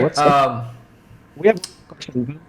In PvT, they use storms. That's true. They use shuttles and storms, and it's been pretty effective recently, actually. Yeah. Why doesn't Plague work as well? Well, for one, Overlords are like really slow compared to Shuttle. Yeah. They usually just die by Goliaths and stuff. Like they don't even get halfway across the map. But if they do, like Plague also doesn't kill. It doesn't kill. So Yeah. you can Plague all you want, but at the end of Yeah. the day, you actually need units to get close Right. and pop off the tanks. Yeah, because the storms also, like, two storms will kill like a clump of tanks, but they'll also clear the vultures that kind of buffer for the tanks in TVP. But like in TVZ, like your units are a lot more fragile, so like you don't really have the time to like, you might plague, and like by the time the plague does its damage, your army might be gone. You know what I mean? And like you're probably just better off using swarm, right? Like I mean, you could plague if you can get it, but like I don't think it's the same like apples to apples comparison. Like dealing with plague. I mean, using plague in a overlord versus like shuttles Yeah. with. It's just a lot different. So I mean, you could do it, but at the same time, it's not a. Full energy with energy upgrade could do 3 storms. Plague, you can only do 1. Yeah. Father, so it's a lot more expensive as well. Yeah. Okay. Okay. All right. Let's go to some of the pre-submitted questions. You guys can still ask questions, and if we have time, we'll go to it. I promised Diggity that I would answer this one, so this one is not as relevant to TVZ, but we're still happy to answer it. So Diggity asks, given limited playing time, are there good builds to practice mechanics and fundamentals that aren't explicitly cheese, but at the same time allow for shorter, decisive mid-game, one direction or the other? I find that I sometimes only have half an hour undisturbed to practice and would like to maximize that with 1 to 1.5 games instead of half. Right? I think half instead of 5, right? Okay. I am less concerned with winning, okay, and I'm more concerned with building up mechanics in some early mid-game fundamentals. Okay. So one follow-up question: are you talking about Zerg here, or what's the race? Because I think that matters. Okay, Zerg. Okay. You want to take that, StRyKeR? Like, what? Any good builds for like mechanics that you would recommend, or I don't know. Recommend UMS maps for very specific micro stuff. Yeah, like micro yeah. Surge. I play like UMS a lot for that, and I think I've gotten to a very consistent state.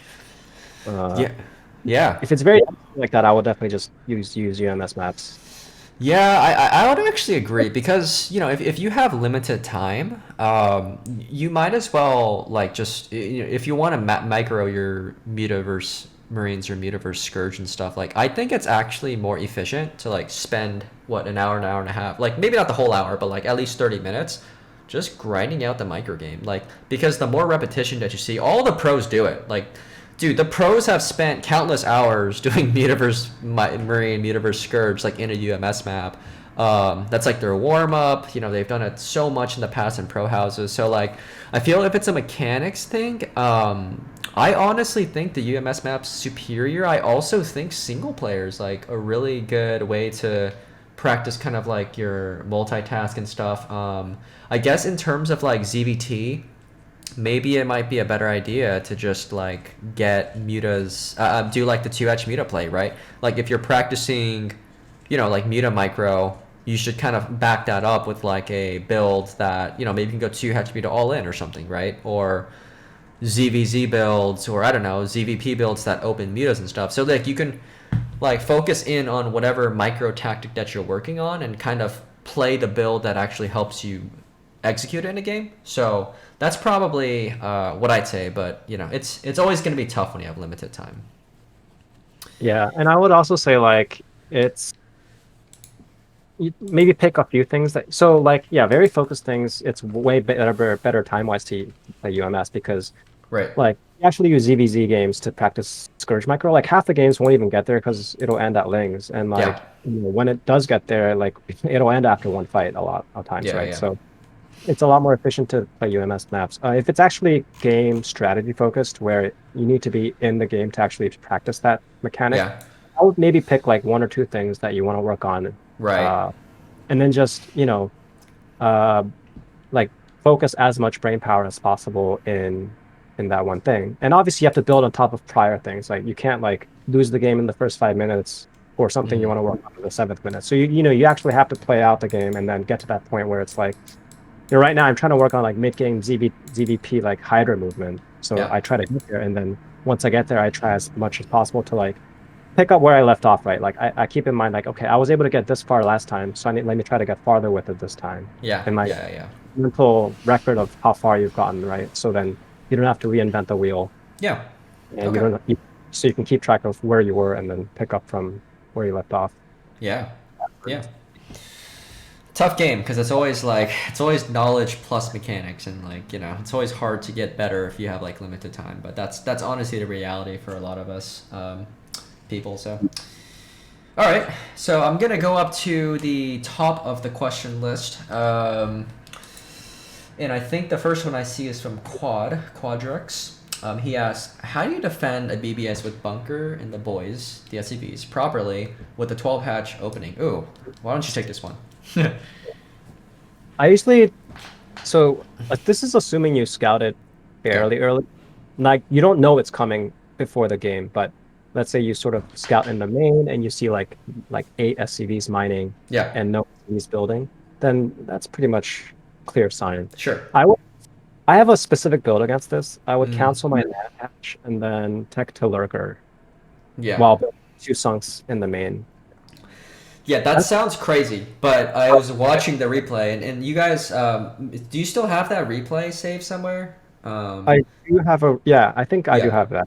Yeah, and you guys, if you want to come to Discord, I think StRyKeR can probably post it later, but or for Quad, you can just ping him. But at first when I heard StRyKeR talking about this, I'm like, that sounds wrong, right? But then I was like watching, I'm like, actually, this is actually really good because BBS is a huge commitment from the Terran, right? So then you just cancel your Nat hatchery, you make the 2 sunken colonies, you go one base lurker, and it's super hard to stop because they're so Yeah, poor, it's super right? fast. Yeah. Yeah.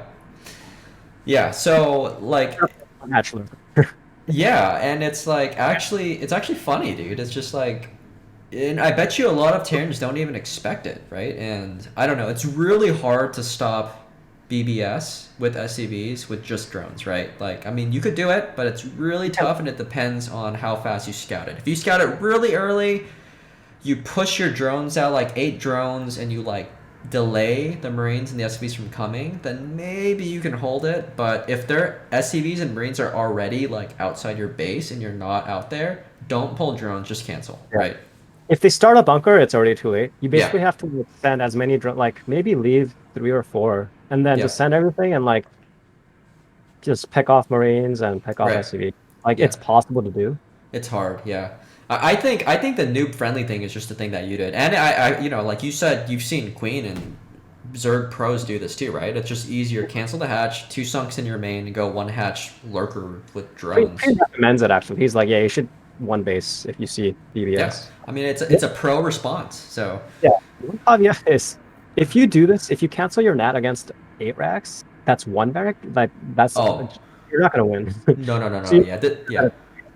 Yeah, this is not BS. This is BBS. This is 2 barracks, right? And they pull SCVs and stuff, so it's like very all-in-ish. I mean, I made the mistake of thinking it was BBS when it wasn't. So Right. one telltale sign is obviously like if you scout mid map and see literally Yeah. 2 barracks, it's obviously BBS. Another sign is if you go in their base at like 220 and they Yeah. only have 8 SCVs mining, Right. because even 8 racks they'll have like 10-ish, 10 at least. Yeah. Yeah. And if they have no SCV building, that's also a sign. So Yeah. Yeah, that's yeah. BBS and 1 8 racks is a lot different. So I think versus 8 racks, I think Hatch Cake's saying, and Albert kind of also said, you pulled 8 drones, you just have to micro it.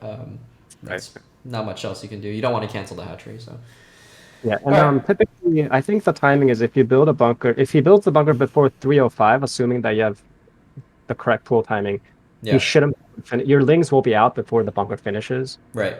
Like 305, you want to delay them as much as possible, right? So maybe delay them 308-ish. Mhm. Maybe that's demarcation. Like Yeah. once 308 and then they have no bunker, you can just Yeah. send your drones back, and your lings will be able to handle the Okay. something like that. Cool.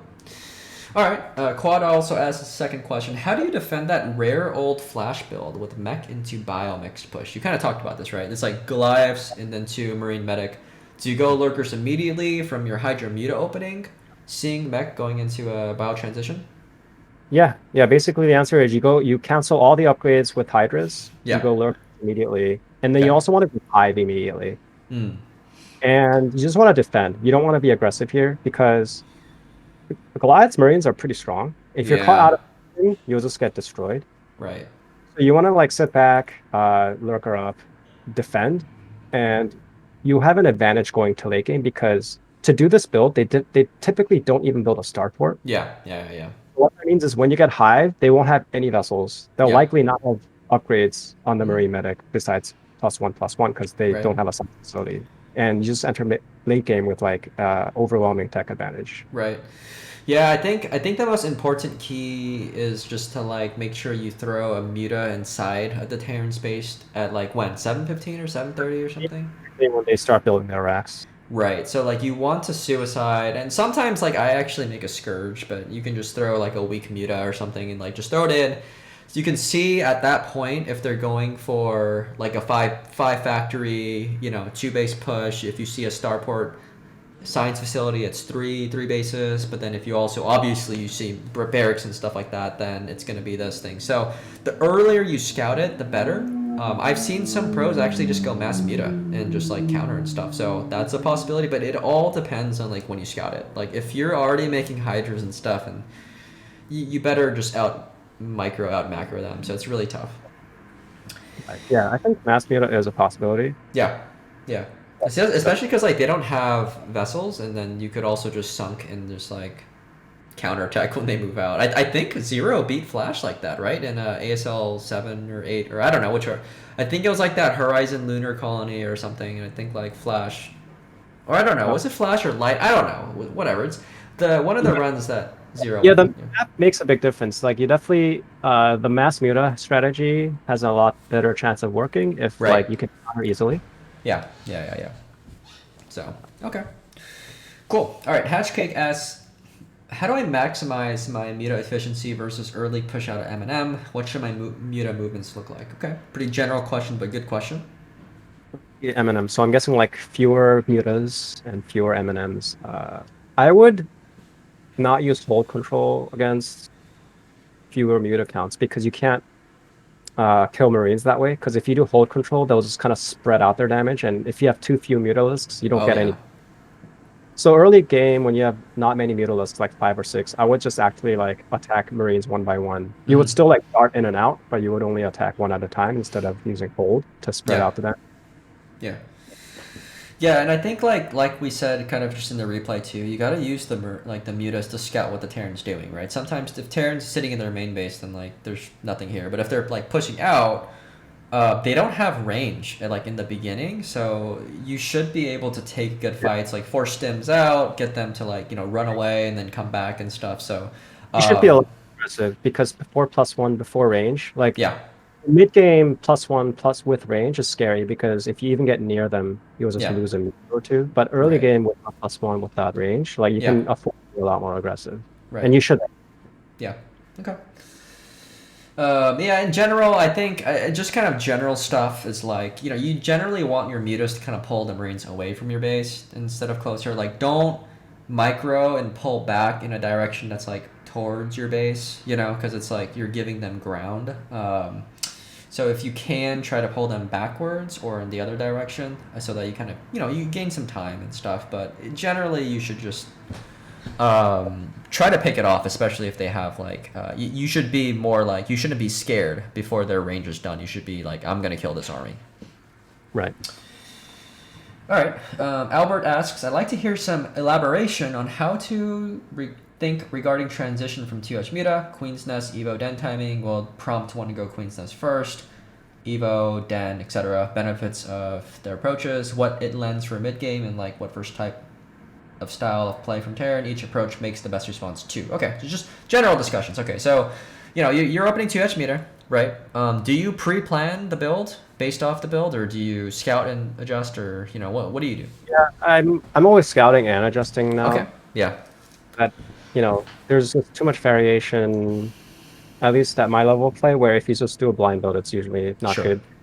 So yeah, I would say like the standard build would be like Den Queen's Nest because you Hmm. want to defend. At some point, the Marine medics are going to be not efficient to deal with mutas, assuming you don't like win the game outright, like Right. and do it or whatever. So you want to eventually transition into lurkers, and then that buys you time to get like defilers and like ultras. Right. So typically I'll do that. But then depending on like how the game goes, like if I don't think that they're doing a marine push at all, or like if Yeah. they're cutting marines to get like faster tech, I might go Queen's Nest first. Right. I mean, like either they're doing a fast tank push or they'll have a lot more vessels early on, in which case Right. I want my defiler out or something. So Um, it's usually, so in this case you're going Den, right, and then like is it kind of like a minute later you go Queen's Nest, and then maybe like a minute later you go like Evo Chamber? Is that what you do? I usually will just, yeah, I'll do Den and then Evo Chamber. Oh, sorry, Den and then Queen's Nest and then Evo Okay. Chamber. Maybe a minute, but it also depends on whether you need to spend a lot of gas on mutas or not. But Yeah. I guess that's a relatively good timeline. But you can bring that forward if you don't need to make as many mutas. Right. Even like Yeah. purpose. Right, Yeah. and I think the other way that you could go is going for like, and I don't know how popular this is today, but I think like 3 4 months ago or I don't know 5 months ago or so, like I did see Evo Chamber first, right? Evo Chamber into Den, right, and that actually gives you +1 carapace, and it's kind of like the Zerg wanting to fight in the mid game, right, and that tends to be extremely strong against Terrans who skip tanks, right? Because if you have a lot of lurkers or +1, you're kind of like burrowing in front. Like as they're running away, the Muta comes in and like snipes, a few volleys and stuff. You can kind of push them into their main. And if you have +1 lurkers and you contain the Terran and they don't have tanks, you go to Hive, you contain them, and you just push them in, right? So that's actually a win condition against like any Terran. Like if they skip factories, right, and then you just get lurkers and you contain them forever, they can't push out. So there's trade-offs, and then I guess a good Terran would scout. Okay, this person's going Evo Chamber first, and I see a lurker, so it's not crazy Zerg. So they'll probably go factory in response. Um, but I think the +1 Evo Chamber first is probably a little more micro intensive, right? Like you're looking for fights in the mid game. If that's the kind of style that you want to play, go for it. If you want to play more like, all right, I want to get my lurkers faster, do some Muta backstabs, and go straight into Hive, then you should go Den, Queen, and then Evo Chamber.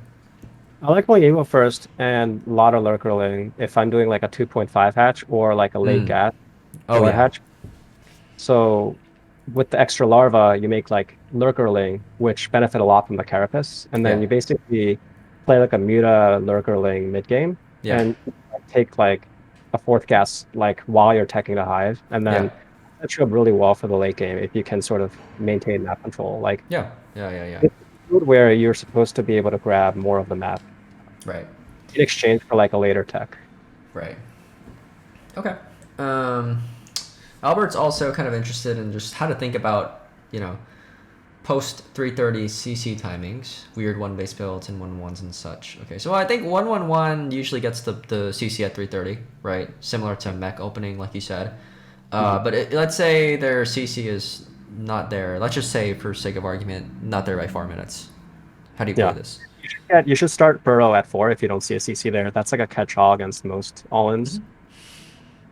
The SimCity is a catch-all for like any run-bys. Yeah. So yeah, make sure your SimCity is good. Get Burrow at 4 minutes, and then whatever comes afterwards, like you shouldn't really take much damage from. Yeah. I think it's always worth having like the Overlord outside their net if you can get it there. I mean, if they go Wraith, you just lose it. It's fine. Like it's really important to see when they get their CC, and if you can scout to see if they're like coming out. If you can get a link like all the way kind of in the corner of their net, so you see if there's some clowny 1 base push coming, then you could react to it with Sunkens and stall until Mutas come. So, yeah, and Silver has like do well with Burrow, because if they run speed vultures in with 2 factory vultures, right, and they go into your main base but you just burrow away, then they can't do anything, right? So you could just stall until your mutas are out, or if they go 2 port rate. Yeah, two Hatch Muta. The Mutas are out early enough where you only have to wait a little while. Like Yeah. most of these builds don't hit so early Yeah.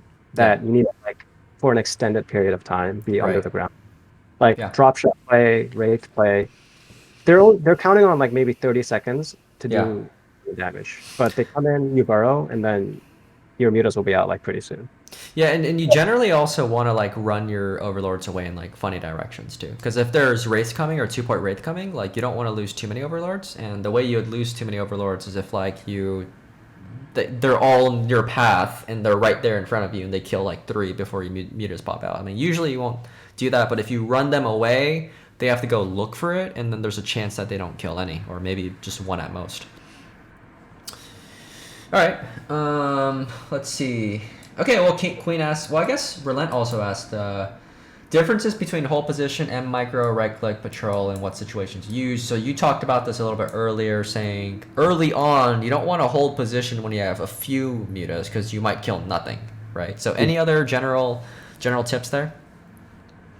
Yeah, M micro is so basically mutas need to be facing a certain direction when you Yeah, attack. Otherwise, like they like have to turn, and yeah, that incurs extra time. And also, if they're not off the attack cooldown, they straight up just don't turn at all. They need to yeah, stop and turn. So M move is to make sure that they're facing in the right direction before attacking, yeah. because it takes time to like shift direction, and you don't want Mm-hmm. to like do that in the middle of like getting hit by turrets or whatever. Yeah, Patrol is nice because it fires instantly, yeah, whereas if you hold attack, there's like a slight wait time.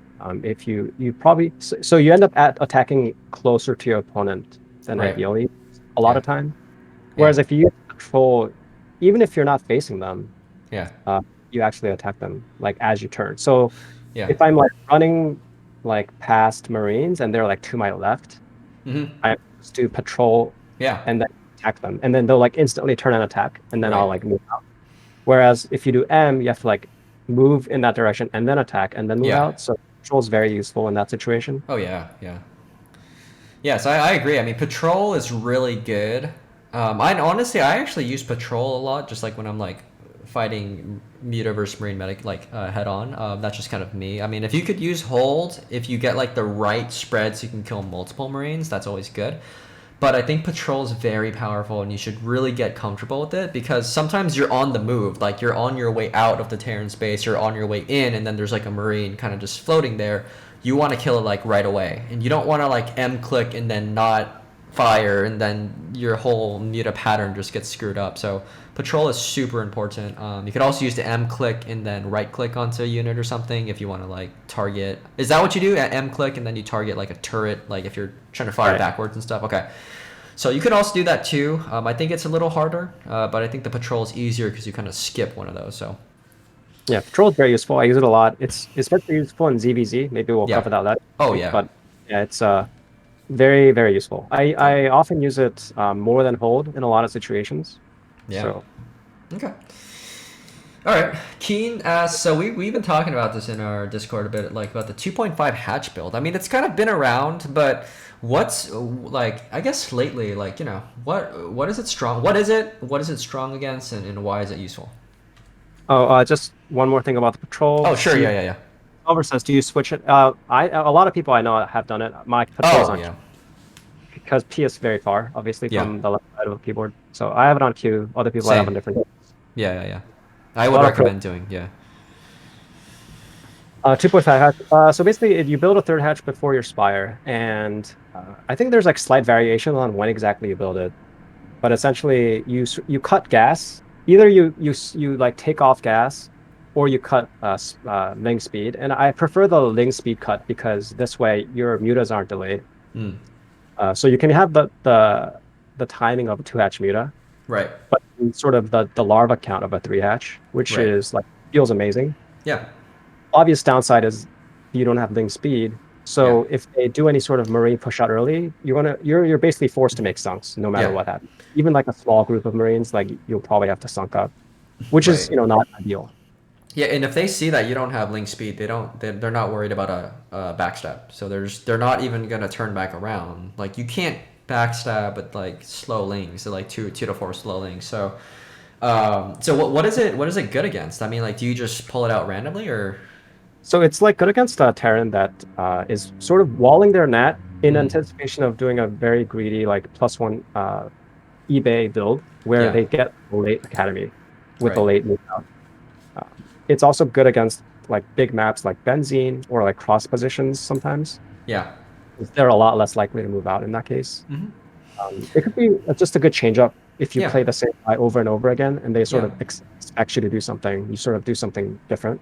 Yeah. Yeah. Yeah. It could be a little, weird. And I guess 2.5 hatch is kind of a weird name too. So if you guys like see that, it doesn't mean you're getting like 2.5. It's just like it's the like StRyKeR said, it's the speed of the tech of a 2 hatch, but with almost a larva count of like a 3 hatch. So it's kind of somewhere in between.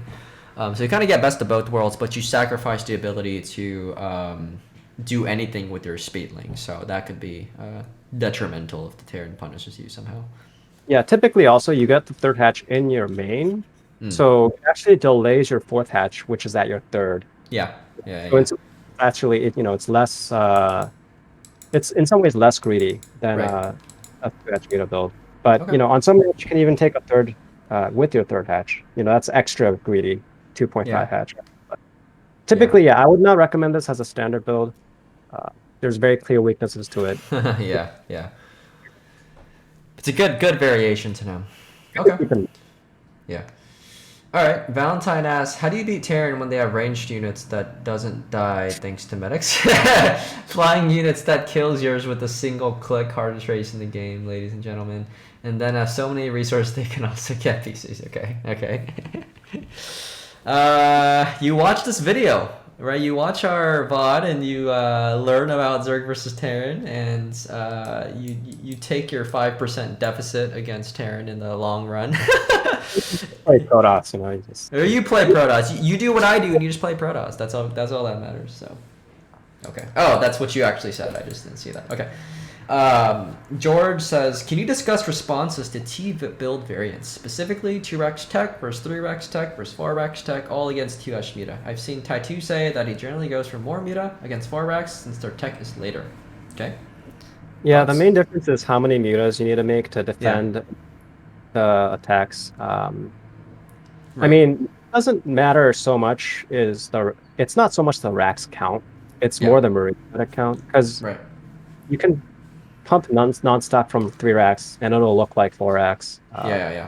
4 racks, they change their mind and they go tech, it'll be like a 3 racks or whatever. Right. So just the main difference is, do you have enough mutas to trade evenly with their marines? Mhm. And if you don't, you probably need to make more. And typically, if they have more racks, they'll have more marines, so you need to make more Right. mutas. And the more racks means later tech, so you can Yeah. also afford to make later tech. Yeah. So, yeah, Yeah. that's So generally. I think.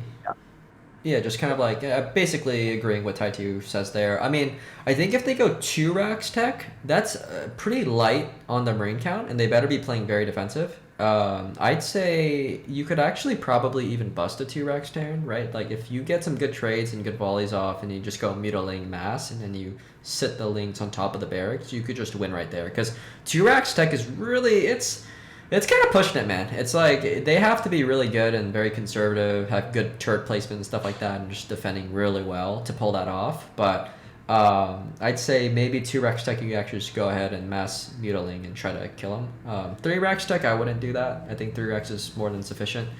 Especially if they're playing 3-Racks and defensive, but obviously 4-Racks. 4-Racks, they're probably going to be on the map, you know what I mean? So depending on their racks count, it also dictates where the Terran is. Like, if they're doing 2-Racks tech and they're on the map, like, it's just, you just slap their faces, like, what are you doing, Like, they shouldn't be able to do that. So, scout what they're doing and punish.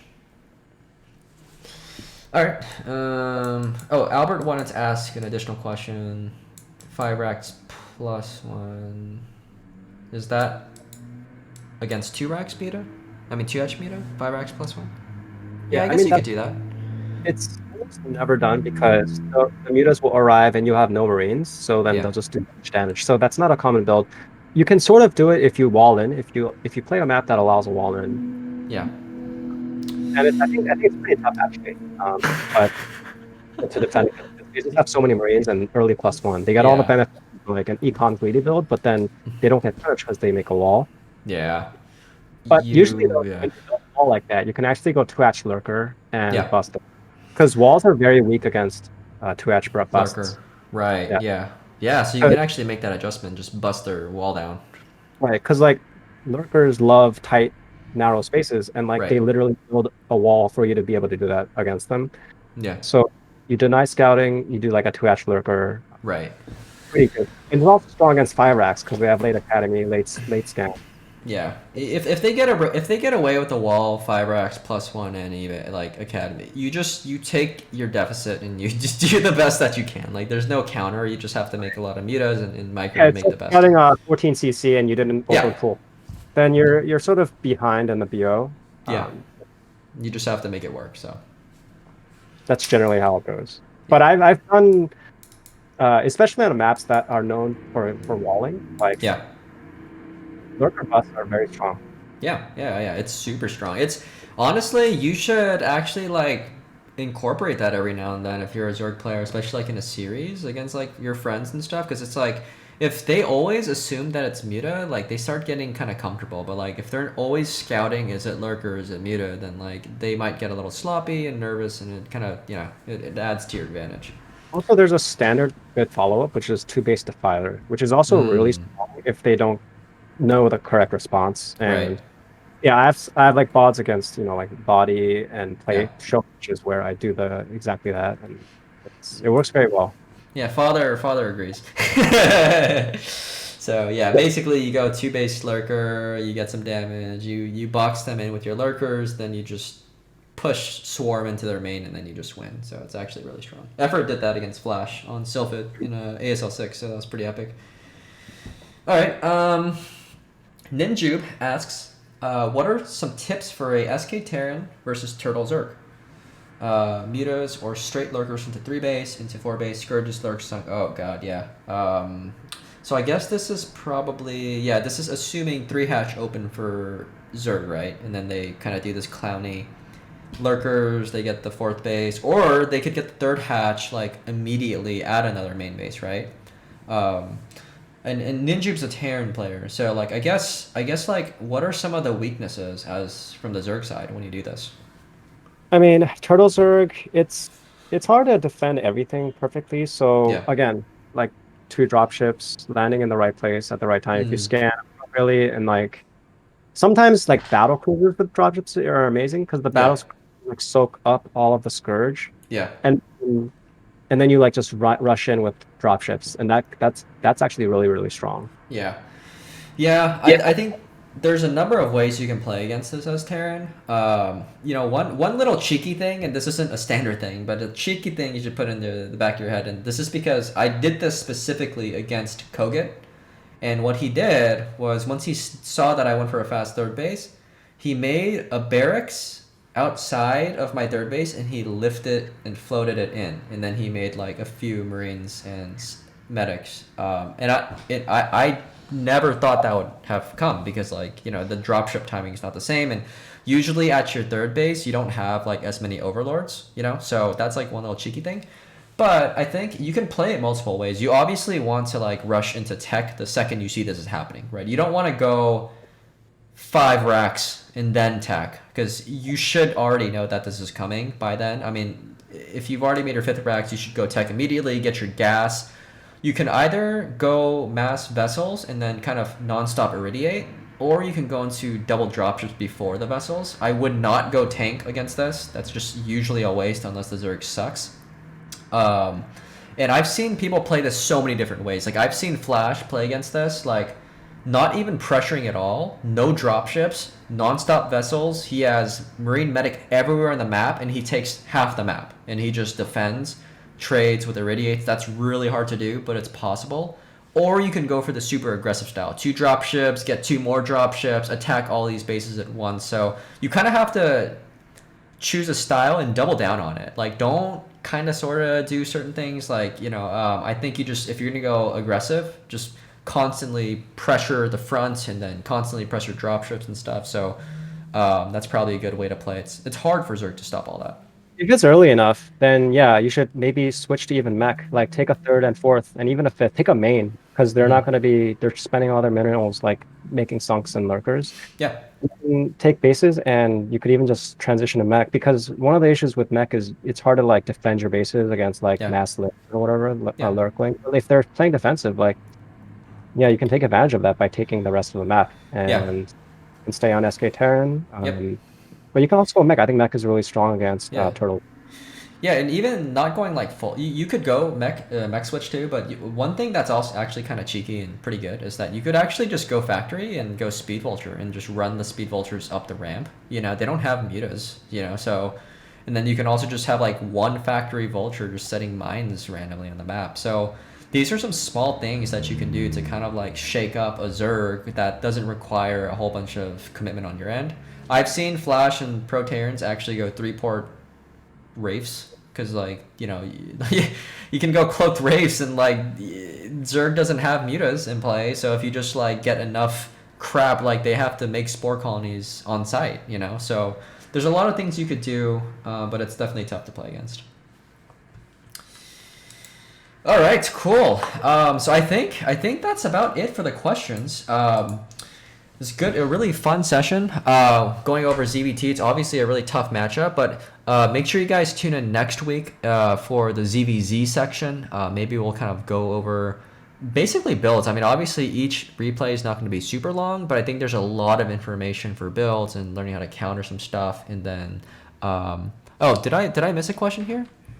Sorry, I think Albert says, oh, I'm sorry, I missed that. Are hatch, gas pool, 3 hatch before pool used nowadays? 3 hatch before pool is not really used. It's not that good, honestly. It's good against 14cc bio. Yeah. And maybe 14cc mech, but like it's not super good against, say, 111. I think 111 is like really, really strong against 3 hatch before pool. Yeah. And yeah, like, yeah, I think that's why it's not used. And it obviously dies to like 8 racks, like pretty hard. Yeah. It's when you have a read that the other guy's gonna go 14cc is yeah. You could maybe do it in a series to like throw your opponent off. Like sometimes I've done this where I actually like put a drone on the ramp and then I go 3 hatch before pool, you know, and you know, I'm just playing mind games, right? Like every now and then, but in general, you'll see it thrown in. Yeah, it's more of a mind game thing, but not as like a. You shouldn't do it. Yeah, you shouldn't do it more than 5% of games. And hatch gas pool, I don't think I've seen that in ZvT. Have you? It's also a mind game thing because you get super early speed. You get speed and layer at the same time, so you bring up. Oh, yeah. It's done at like 4 minutes. The normal timing is like 4:21, so you can actually build like 8 lings, and then I think Zero just killed Light in one of their in ASL 9 finals, was it? Yeah. Like one of the games on Sylphid. Zero did this, and Light didn't know it was coming. It's your minerals take a hit. Your mineral income takes a hit. So I would not do this every game. I would do this once in a while as a mind game thing. If the Terran doesn't play safe, if the Terran builds a bunker and stuff, then it's not. Is this the build that Effort used against Flash, like to counter 111, like the vulture timing or something? I think I remember that on Autobahn. Yeah, I don't remember exactly what his build was. It looks like cell. Yeah, I remember it was a faster speed. So Albert's confirming. Okay, so I actually didn't even know that. I mean, I guess I remembered it back then, but I totally forgot that it's a build. But it probably isn't as useful today because 111 is not as common, you know? And I feel like Terran, if they're going bio, they could easily stop it, so. It's a good punish build because a lot of Terrans won't be, they're sloppy with their scouting and won't know exactly when you put down your gas. Sure, yeah. So, and they also cut Marines, so it's a very good punish build against the greedy Terran. Yeah. So I could see it kind of working, especially if you can deny scouting with their drone, or they get a late scout or something like that too. They might not really know. So cool. Okay. All right. So I think that should be about almost 2.5 hours here. But yeah, that was super fun. StRyKeR, thank you so much for coming in. Really appreciate that. I'm also kind of having like a mini donation goal. And again, it's not like an actual thing, but if you guys really like what you saw, This goal is really just to kind of help, the scene and also kind of StRyKeR first time. So all the donations kind of raised during the show, we already got $10 so far, is going to go straight to StRyKeR, and it kind of helps, the continuity of kind of more content for guests and stuff like that. Feel free to kind of use the donation link in my About Me, and that'll go towards him afterwards. And again, next week at the same time, we're going to do a ZvZ series. It's going to be super fun. And make sure you guys come in to tune in. You can ask live questions, so it'll be a little more interactive like today, and you can also pre-submit questions in my Discord channel. So if you guys want to come in, feel free to. And yeah, any last things, StRyKeR? No, yeah, thanks for setting this up. It was great. It was really fun to go over the builds. Yep. I'm very particular about builds, and I love going over builds and explaining them. Yeah. And so, if you still have questions after this session, feel free to join JYCord and ask them, and I'll be happy to answer. Yeah. All right. Cool. Everyone, thank you so much, guys, and have the nice rest of your day. And if you missed this or your friends missed or something, we'll be posting it on my YouTube channel. So, all right. Peace out, guys.